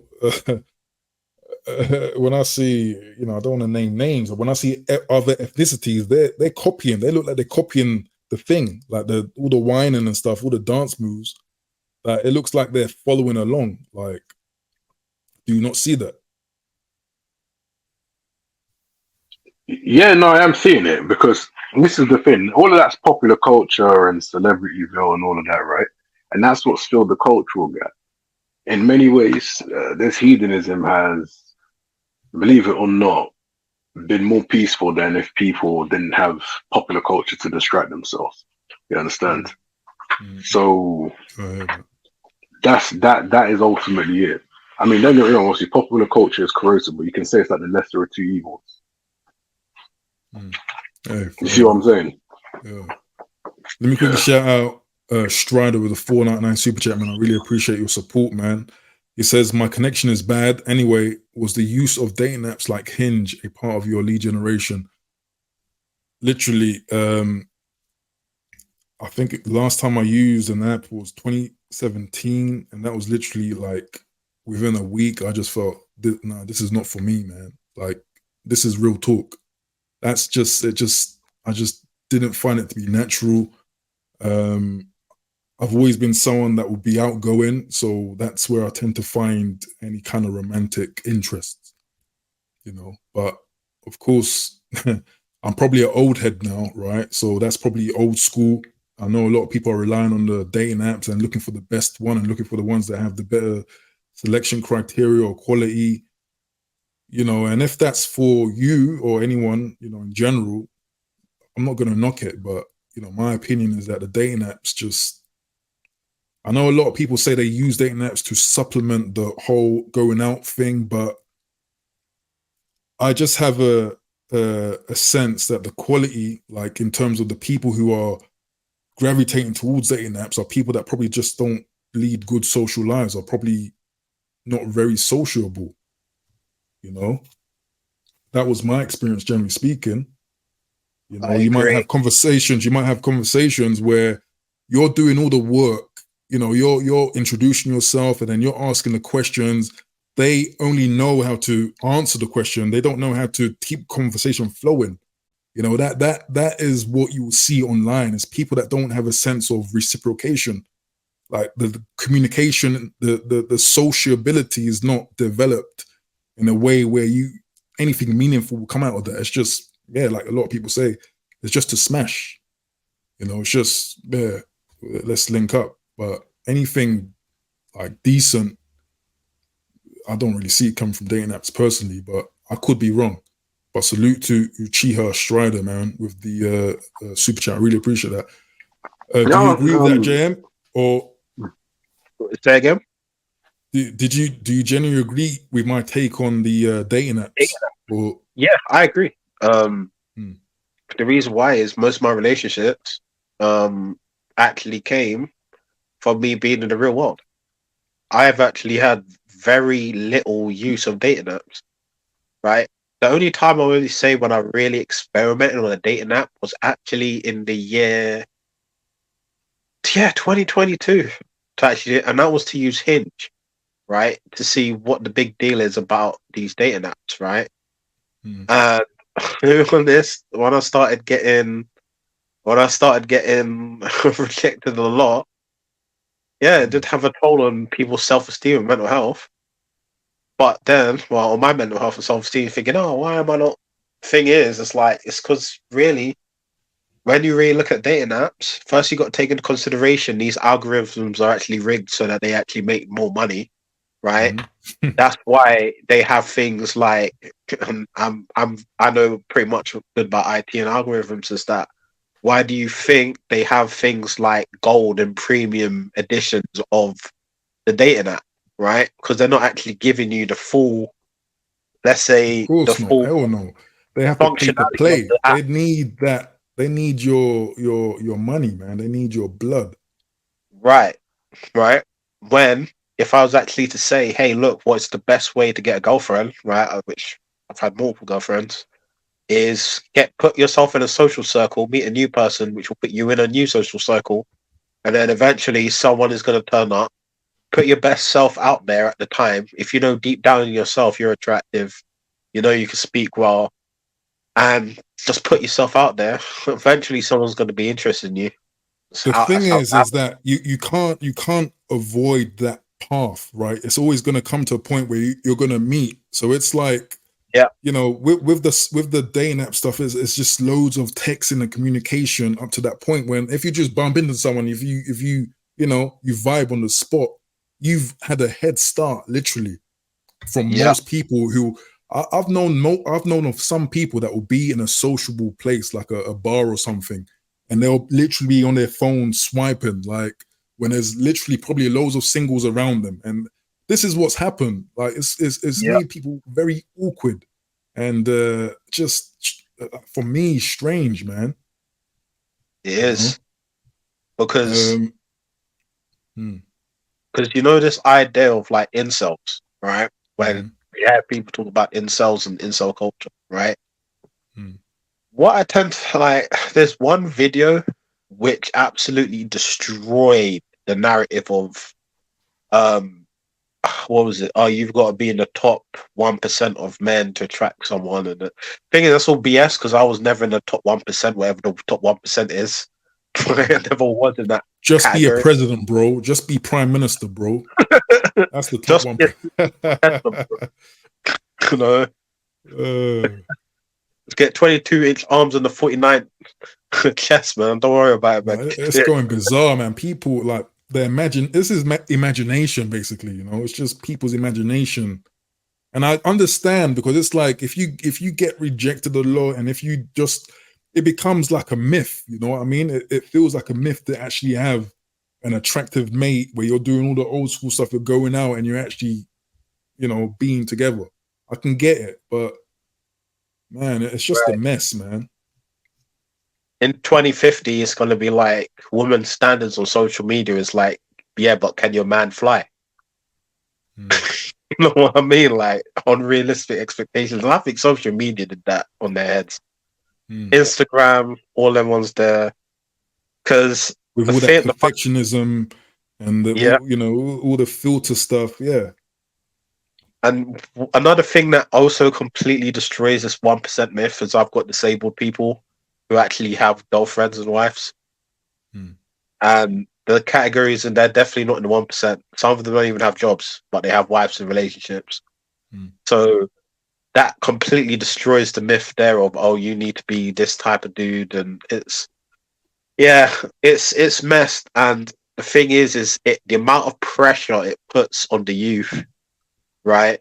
So much pressure, unnecessarily pressure on them, right? It's ridiculous because they have to now try and withhold to an unrealistic expectation, right? That's why I say for guys, if I was to actually say what is the best thing you could do as a young dude, is get your computer, write down everything you want from life, right? And then just go for it. Find out the way you can do that and just go for it. Guarantee you would hardly have much regrets in life. Because me, I would say in my 20s, I don't really have much regrets. The only regrets I would say is actually the after effect of the pandemic, and that can be fixed, right? And the reason why that is because instead of me trying to follow the trends, right, which autistic people tend to not follow trends, they just tend to just be outside the box. They think outside. Sometimes that could get them into trouble, but the thing is they basically stick to their own values without compensate, like for example, compromising their values for a woman, right? Which is a big no-no, right? And I admit I was guilty of that, but I was at a very young age. I was like 22 at the time. So I think, and we're going to bring Diogo in because I think he wanted to chime in a little bit. But I think that with what you said about, you know, just leading the life that you want, I think a lot of people are just making it super complicated. But I think a big part of that is also the world that we live in, where it's like, you know, when it comes to content, I've always known that you could create the best financial content in the world, the best saving investment strategy, and you know it could work if someone followed it to a T. They will be wealthy, but most people won't follow it to a T, and that's because the basic stuff they do not have: the will, the patience, the skill set in the first place to be able to invest. Do you know what I mean?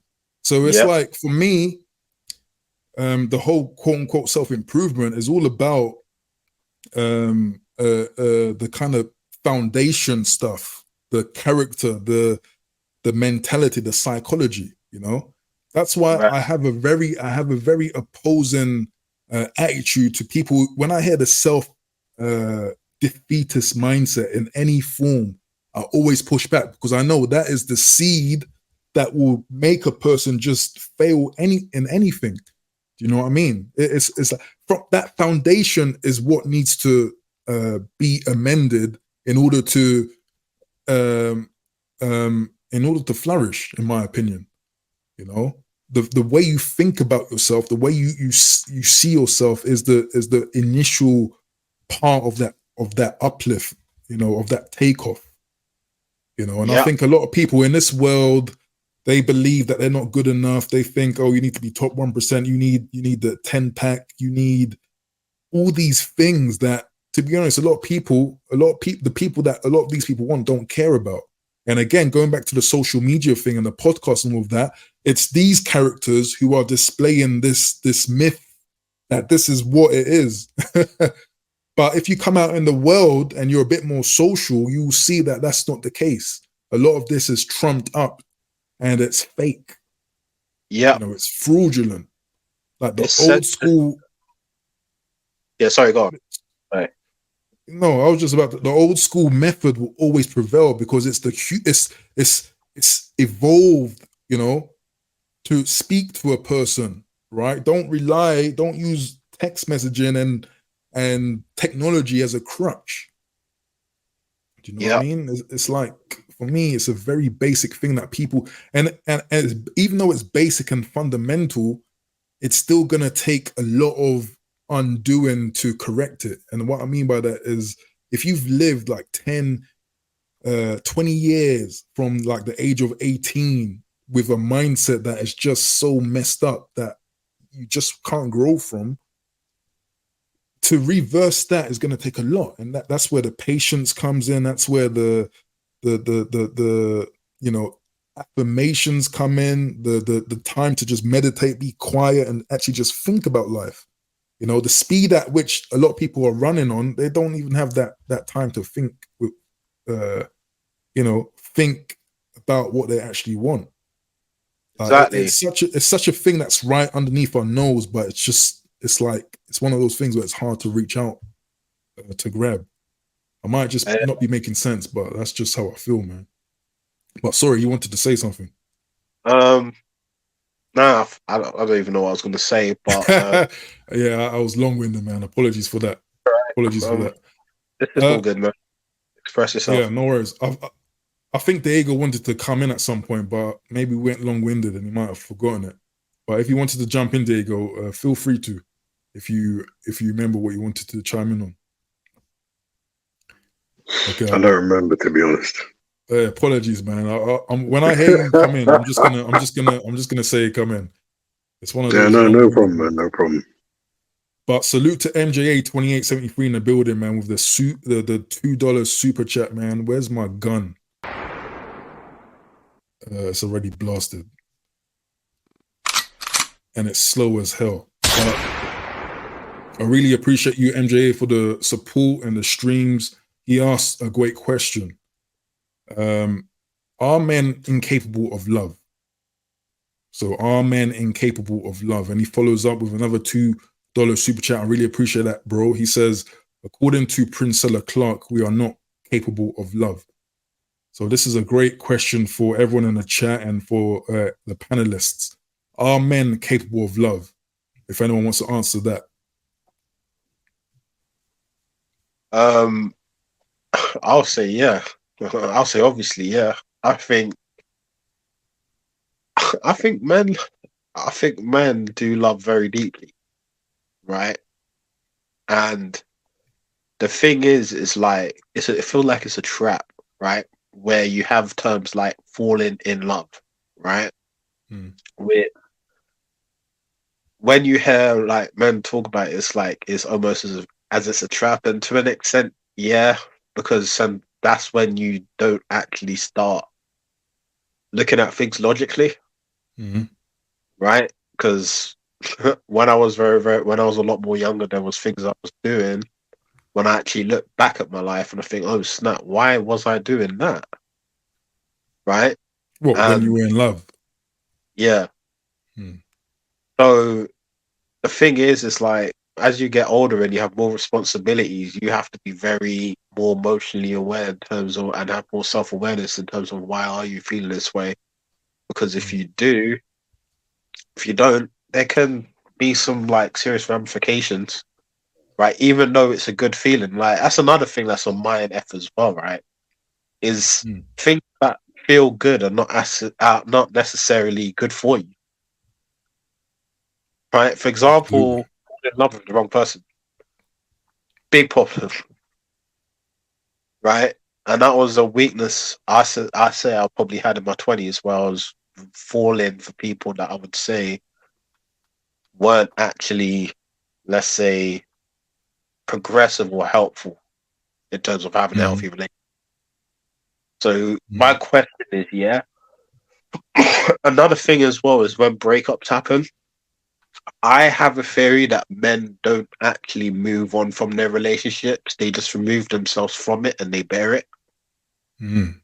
Because the reason why I say that is when I was ever in relationships, even though I broke up with that woman and I can still think of the person that I say, yeah, who was the standout woman in my life that would say that was the love of my life, right?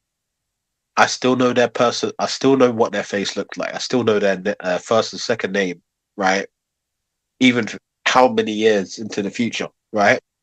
Mm. So this idea of moving on, I don't really think exists. I just think it's we just physically move ourselves away from the relationship and then just, let's say, emotionally bear it.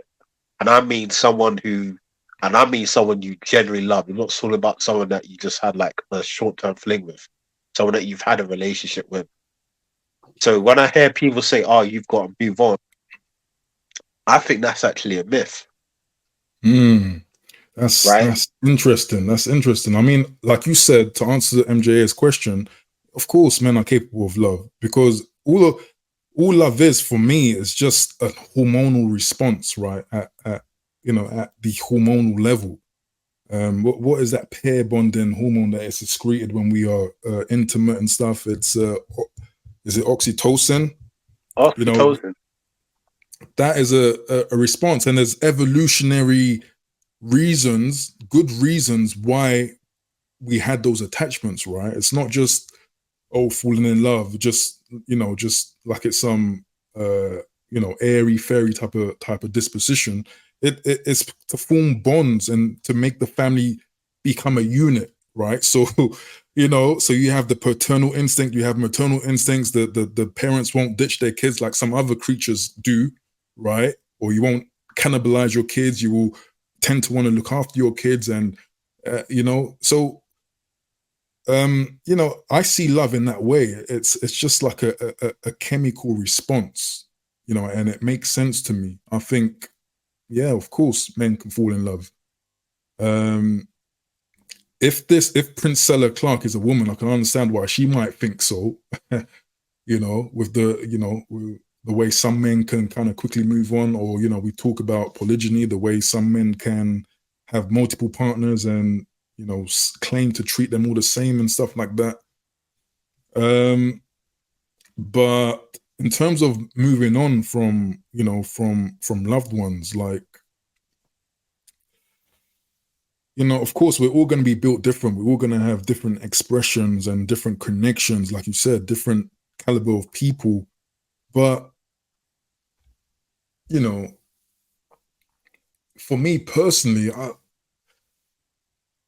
I think, normally I'll try to make it work. I'll obviously pick correctly and use my brain at the initial state. But I think when a relationship is going a certain way, like, I think, it's good to know when it's time to just, and obviously it's not just easy as a severe in a connection, but I think this is where a lot of guys come to YouTube, especially when it comes to talking about men's issue, right? Because it's usually around a breakup. So things like No Contact, guys like, what's his name, Coach Corey Wayne, the old school kind of videos. And it's learning how to detach, right? Because, obviously it's hard to do. But I think it's necessary in a lot of cases. It's necessary to do because there's just some people that you can't. It's gonna be. It's not gonna end well if you're still connected with someone that it will just can't work. You know what I mean? It's like you might try and make it work, but then you reach the same kind of barriers, the same kind of character disputes and stuff like that. It's like, Right. You know what I mean? Because you brought up a very good content creator, right? Coach Corey Wayne, right? I've actually got his book. I actually got his book when I was in my early 20s. I was actually applying some of the stuff in that book, right, regarding dating and relationships, so on and so forth. Right? He's pretty solid. And the reason why I say that is because in my 20s, right, I would say in my 20s I used to go around clubs and various things of that nature. And I stopped in my early 20s, probably about 23, right? And I was listening to what this guy was saying, Coach Corey Wayne. He had a book called How to Be the 3% Man, right? And I applied some of the stuff that was in that book, and it really shows you like how guys don't really understand certain interactions when it comes to women, right? Like, for example, when he would talk about only using the phone to set dates, right? And various things of that nature, right? To be honest, that book was a lifesaver, because I actually had no clue what to actually do in relationships at the time. When I had my first relationship, I actually used that book. And if you actually understood it and you actually did read it for 15, I think it's 10 to 15 times, as he said, right? Building a certain muscle memory, and you just knew it from just naturally, right? And I would say he was probably the only guy that I would actually say wasn't authentic, because I noticed something about a lot of the legit dating coaches. They're not shiny objects. They're just your average guy, right? He's just talking about their experiences, right? And probably like he's not like that. The dating coaches I've came across who are actually legit are not these flashy guys, right? You may not. I've noticed a trend with a lot of them is like they're not these flashy guys. They're not something that's trying to sell you a lifestyle. It's like, hey, you've got to do this to do this, and so on. So that's the case I tend to see. Like when I was actually reading the book 3% Man, and listening to some of the things he was saying, and the other thing as well was he's a lot more older man, right? He was someone in his 40s and the 50s, and you look at these young dating coaches, and I'm like, wait, you ain't even really experienced, but I'm saying, because with experience comes in a strong correlation with knowledge and more social interaction, right? So it baffles me how you had certain dating coaches, especially the black manosphere, right? I'm not going to say any names, right? Who were basically paraded as one of these dating coaches, thinking they knew something, but yet they were single and never had.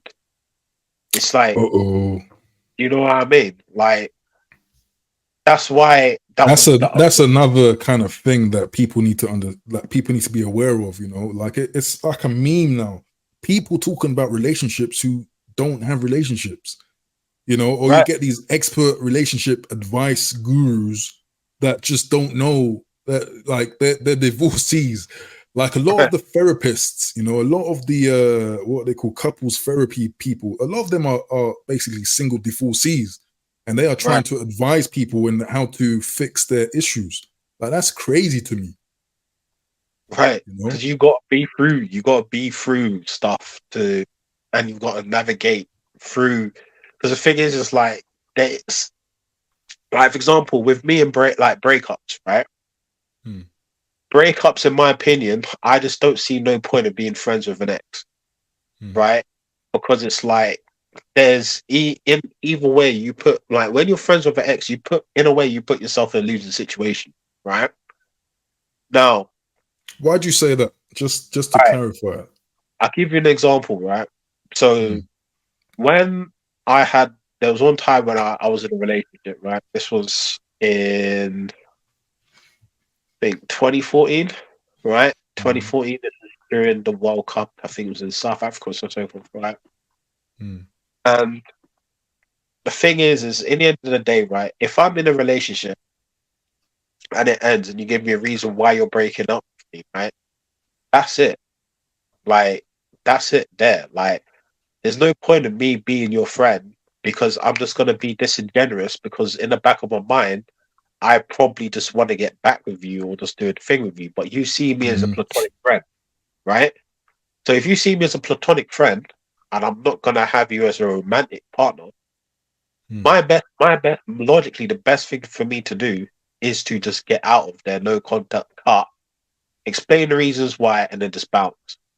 And what that does is it gives you time for you to heal from that relationship, right? And then, say for example, you find someone new in the future, you don't have that ex in the background that has let's say, has a part to play in, Absolutely. right? If you don't realize this, is why I don't really keep exes as friends. It's like, okay, you're in a relationship with me, right? You want to break up with me, cool. You don't have it. You don't have it both ways. You can't just like, oh, I just had sex with you, Lord, like Dave. Well, now you just want me to be your friend. It's like me running a race, right? You're probably jumping through all these hoops. You're running a race, right? And you become first, but you get given the silver medal, right? That's what it's like. So Mm. for me, it's like, why am I gonna be just friends with you, right? Mm. If that is not what I am and what I'd want, and then also, if I stay friends with you, and generally what I want is to be back with you in a relationship or to just do something short term, then I'm just being disingenuous, and then I'm not actually being a so-called good friend. Mm. So that's why you've got to go. You got to bounce. That's how it really sets up. But some guys, But in that situation, are you saying with what you said earlier that when you come to terms that yeah, you got to bounce, like you said, are you saying that a man doesn't really get over that person or is incapable of getting over that person? You know, a man's gonna be basically just feeling a certain way, always thinking about this person from a right, distance and stuff. the thing is like everyone's different, right? But with me, I would say it's like they're still gonna. If someone has made a massive impression in your life in a positive way, right? Mm. You don't tend to forget those people, right? Mm. That's me, right? Because maybe it's how my brain is, or whatever. But when I know, like, if I say, oh, these are some of the key people in my life that really created positive impacts in my life, right? Mm. Those people don't tend to, excuse me, those type of people don't tend to exit my mind. Mm. You know what I mean? Or you say someone that caused you really a traumatic experience, or someone that did something really, really bad to you, then yeah, that probably would stick in your mind. But Mm. that's just me though, right? So Okay. in my opinion, based off like when I see it's not all guys, but a lot of guys, they may still talk about their exes. They may talk about that. Yeah, they may have physically moved out of that relationship, but I don't really think that men move on. I think they Mm. physically move away, but it's still in their minds. Mm. Right? That's That's just a very theory. interesting, man. I can't prove it if there is some scientific way to prove it, but that's what I gather when I speak to a lot of men. Is like they don't move. It's like they've moved on physically, but it's like those women are still imprinted in their minds. Mm. That's interesting, man. That's interesting. Um, yeah, man. We veered into like relationships, but yeah, it's still in point with what we're talking about when we talk about Black British, an issue with relationships. So I think I was about to ask someone this question. I'm not sure if I got the answer, but do you think, JM, that this is a general kind of Western issue? If there is an issue where it's harder for men and women to kind of come together and form healthy families, relationships, or is it primarily a Black British issue or a Black person's issue globally? Like, in your opinion? I would say it's probably more of a Black Western thing, in my Mm. opinion. Right? I could be wrong, but um, But for example, someone raised it in the self-refinement city. You got people like Adam 22, is that his name? Yeah. You got people who are doing all of these alternative weirdo stuff. And they seem cool with it. Like, isn't that also a part of the dysfunction where, the kind of cuckold kind of thing? Isn't that also like outside of the black people kind of communities? Well, you yeah. got these weirdos that are kind of doing these crazy things. Yeah, I'll say so, yeah. But I think, but again, I think it's more of a European thing in that regards of cuckoldry and so on and so forth, right? Because, like, if you look at African culture or, even like in the Caribbean, like homosexuality and things like that is, let's just keep it real, the culture doesn't prohibit that. So why you don't really see many LGBT communities in Africa and the Caribbean.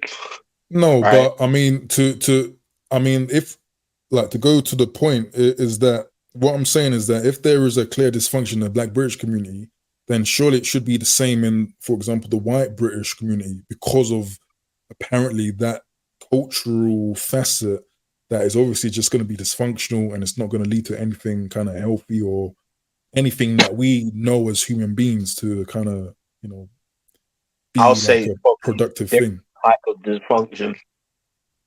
Like, there's going to be dysfunction regardless wherever you look, right? But I would say the Black British dysfunction is just healthy relationships in general, in terms of, and I'm talking about in terms of the long term.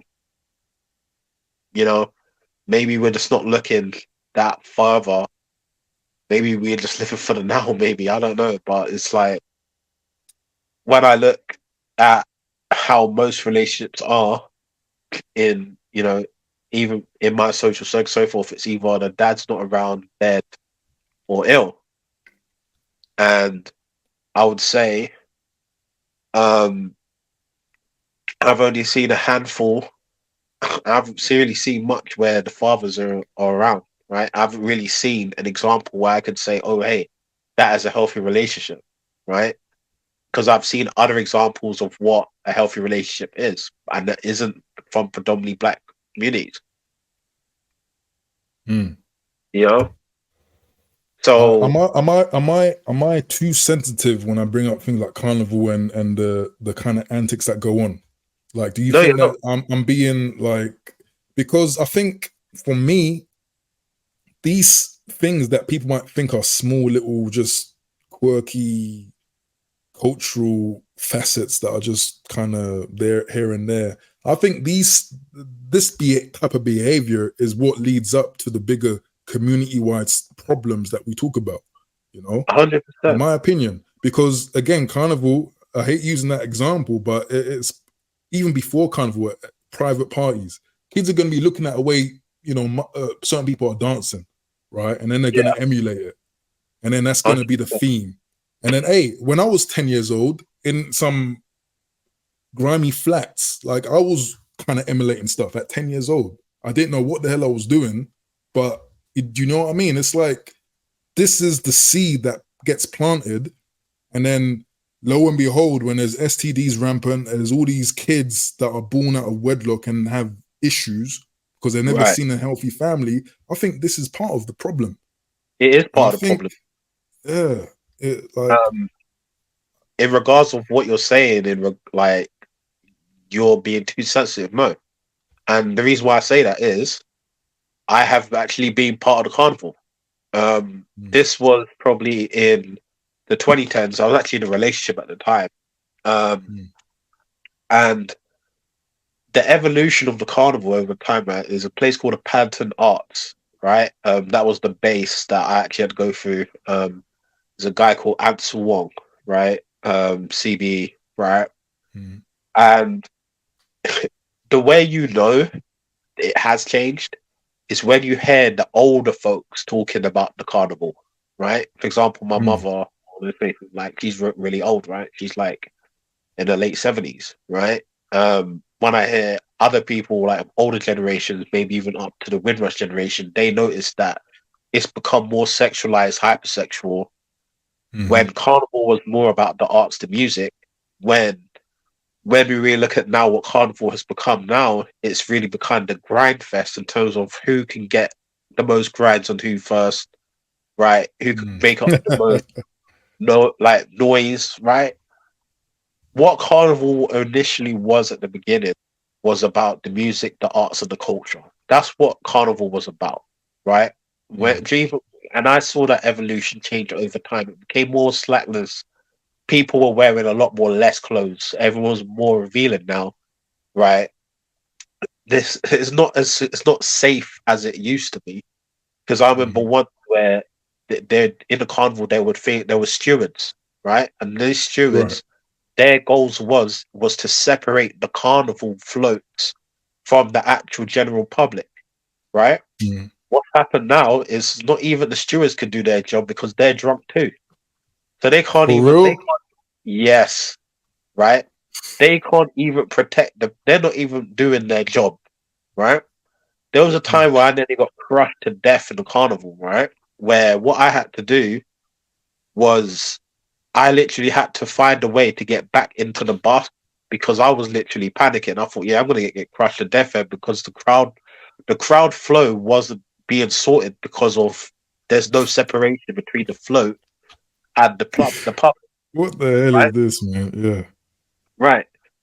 And I just didn't feel safe there. Then there was stabbings that was going on in the carnival now, where people are now losing their lives. There was actually gang members going down there from next place, whatever, to stab up next. It's a mess, right?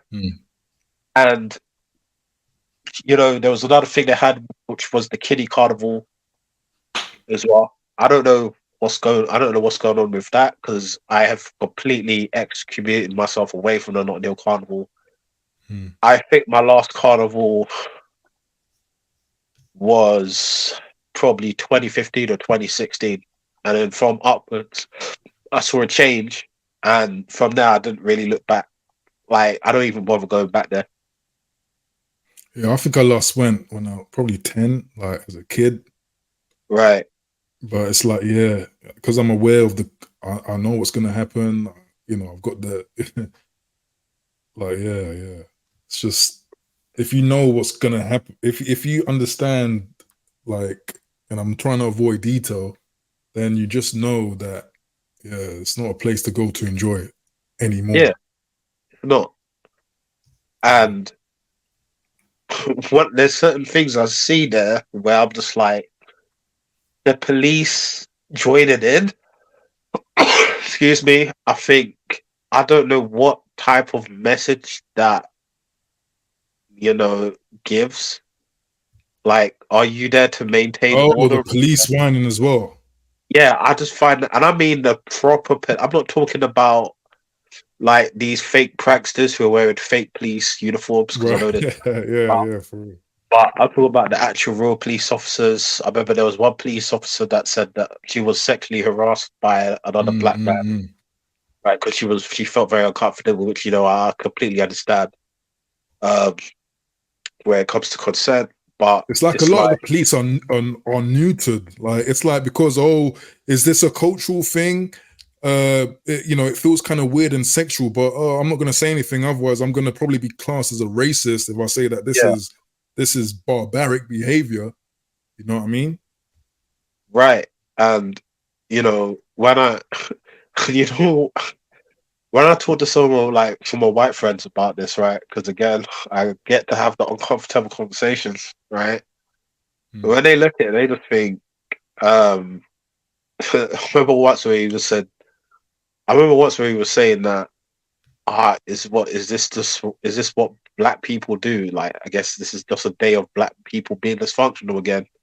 And I'm just like, I don't really take offense to it, but it's like, he may have a point, because if you really grand scheme of things and you actually look at what's going on, you're thinking, what is this? Right. You know what I mean? Like, if you just look at it and you're just a grand scheme, let's say, for example, you're just someone and you don't go in British culture, right? And you just went down there, and and you were looking at this and you're thinking, what is going on here? There was a scene where they were simulating sex in the middle of the road, and it's in my short where they're literally in the road just doing a dance like that. And the funny thing is, when I made that short, YouTube held it, basically said it's, you know, not for under 18s or whatever. And then I challenged it by saying, no, this is just a dance. And they reversed it and said, oh, okay, yeah, it's fine. So it's like, it's in this gray area where people can see that, yeah, this is kind of wild, but because it's under the label of all Black culture and it's, you know, Black People Day, it's like, oh, it's cool. But I don't think it is, man. I don't think it is. Because, you know, there's this talk of, you know, consent, right? Consent, all this stuff, right? Like, who's consenting to this? Like, are you actually consenting to just being grinded on randomly by a person like you're showing on the screen right now? Right? I can imagine how uncomfortable that policewoman felt in that whole moment. And she is being recorded and put on social media for the whole world to see. And the emojis are all just smiley face, smiley face, smiley face. So it's like the culture don't even see it as a problem. Yeah, that is a problem, because take the carnival away, right? And then you imagine you just do this to a random police officer, random female police officer, bro. You're going to jail, bro. Police are gonna come here. You're gonna probably see a police van come up. You're gonna probably get smacked up by a bunch of batons. You're gonna be put in the police van, bro. And then you're gonna say it's racism. It's racism. It's racism. This is my cultural norm. Like, it's a bizarro world, man. For real. Got women with big batties grinding on this police officer. This police officer don't know what to do, bro. He's lost his mind. This man probably has a wife. He probably has a wife and kids, like, you know. And he's like, Sarge, is this all right? Like, man, it's something crazy, man. Something crazy. It's nuts, man. Gentleman in the building says, Falcon Ellie Fuller says, Black people should only gather or speak to one another only if it's productive. If not, we should avoid each other at all costs, because it usually leads to mayhem. Damn. I hear that's kind of deep, you know, because there's some truth to that, but it's not all the way the truth. Because let's say I've been to some parties, and let's just say when it's predominantly a Black party, right? Especially if they're not older folks, something bad tends to happen. And I'm just meaning predominantly Black. I ain't talking about mixed, because when it's mixed, for some reason, it seems to balance itself out. But you know, I've always, especially since like last year when we were talking deep about Black British stuff, and it's always negative, you know. I try to make a conscious effort to just not want to be negative about the general culture, but it's, and of course, a part of it is the media. The media loves negativity. You know, that's what sells. That's what gets people's emotions aroused and stuff like that. But it just seems to be overwhelmingly negative. For me, yeah. You know, like, culturally. And I'm not someone who's afraid to kind of admit it. Even with Nigerian culture, like I've made some enemies for just basically proclaiming a lot of Nigerian stuff is just messed up, and there is a great reason why there's a lot of corruption and dysfunction, right? And it's like when I bring it up to the forefront, it's like, no, you like don't just don't say it. Just promote everything. Like, no. Right. How are you gonna advance? How are you gonna move forward if that's the mentality? Exactly. The next generation are supposed to, you know, have reverence to some of the traditions, but also move it forward in some way. But if you're told to cover up and shut up, like how is it gonna change? How is it gonna be better? Exactly. And what you said is spot on, because I experienced this when I was at a Zoom meeting. This was during the pandemic, right? And during the pandemic, the task I was given was to find out if the police in London were Lesbo based off my interpretation if the police were racist, right? Because I was in a predominantly black let's say group, right, regarding the autism, right? And what it was they wanted me to find out if in my opinion, because brains and all, right? If I think the police is racist, right, in regards to stop and search, and the findings were based on all the research I did, even though some of the data was outdated. This was for specifically London, not the whole country, right? Mm-hmm. Was the areas that had a lot of the crime was in North London, which were predominantly black areas, right? Now, what I did was I actually said these are the areas where most of the crime happened with predominantly black areas, and I was calling them out. I was calling out these areas, right? And immediately you hear one of the people in the group, right? When I was one of the people telling me to find this out. Oh yeah, keep quiet. Wait, what is it? Oh yeah, and I'm like, what was the whole point of me doing that work in the first place, right? You wanted to know the truth. I gave you the truth. I looked at the data, right? I presented you to the data. I presented the data. I showed you the areas where this crime has happened in these predominantly black areas. And now you're telling me to keep quiet. Well, sorry. What's the use of me doing? What's the use putting all this work in if you don't want to run low truth? It's like you just want to know. You want to hear what sounds good. You don't want to hear what is the truth, right? And that was the reason why I just had to bounce. I said, I'm done with the black community. I'm out. I cannot deal with y'all, right? Because it's like you hear things like, yeah, we need to come together. All right, cool. We've came together, right? What is it that you want me to do? Cool. You've told me what to do. I'll do what you want me to do. Cool. I put my skill set, so on and so forth, right? If you cannot handle a difference of opinion, there is going to be no progression because all you're going to create is an echo chamber. That's why I like hearing different opinions, because it actually expands my viewpoint and horizon to new things. And that's how you basically grow. Right? That's why when someone comes with me with a different opinion, I don't get triggered. I don't get sensitive. And anyway, you may have noticed that, right? Because when I look at it, it's like, this is something new that I've learned and could potentially be a new skill that actually improves me as a person intellectually or logically, right? So that's why it's one of the reasons why I just had to leave the black community. When people, like, for example, when I talk this way, they think, oh, I hate black people. Not true. What I don't like is black dysfunction, because I've lived for a laugh. I just don't want to repeat the cycle again. That's a great segue. Right. We're coming up to 2 hours, 30 minutes. And I think this is where I start to kind of phase out. But that's a great segue to kind of wrapping it up. Because I know you say I'm done with the black community, but do you not see a way that things, generally speaking, can improve? Mentalities can shift, or what is needed for that level of change? What do you think is needed for that level of a shift? What is that term? Sorry. I think it can change.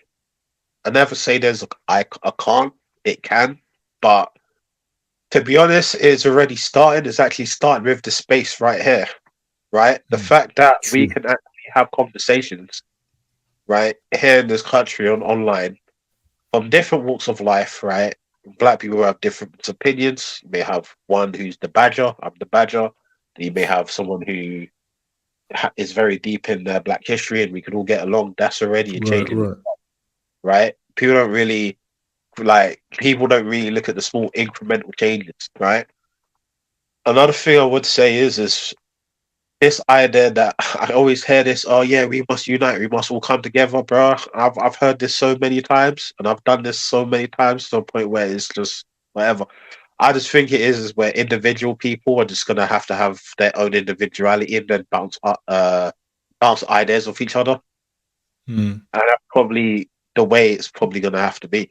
Because and the great thing is we have the internet, right? and Mm. you can reach a large group of people to spread out a certain message. And I was you about to can say, because one could argue that, you know, people with our type of, you know, quote unquote progressive mindset has always existed in different generations, but it still kind of led to where we are now, you know, where it's kind of looking a bit dysfunctional, right? But Right. like you just said, the internet is the game changer, right? In terms of how information gets out and how it will permeate and you know, affect people with our mobile phones. We're listening to streams like this, and we're thinking about certain things that some people don't even think about on a day-to-day basis. So yeah, exactly. I agree with that.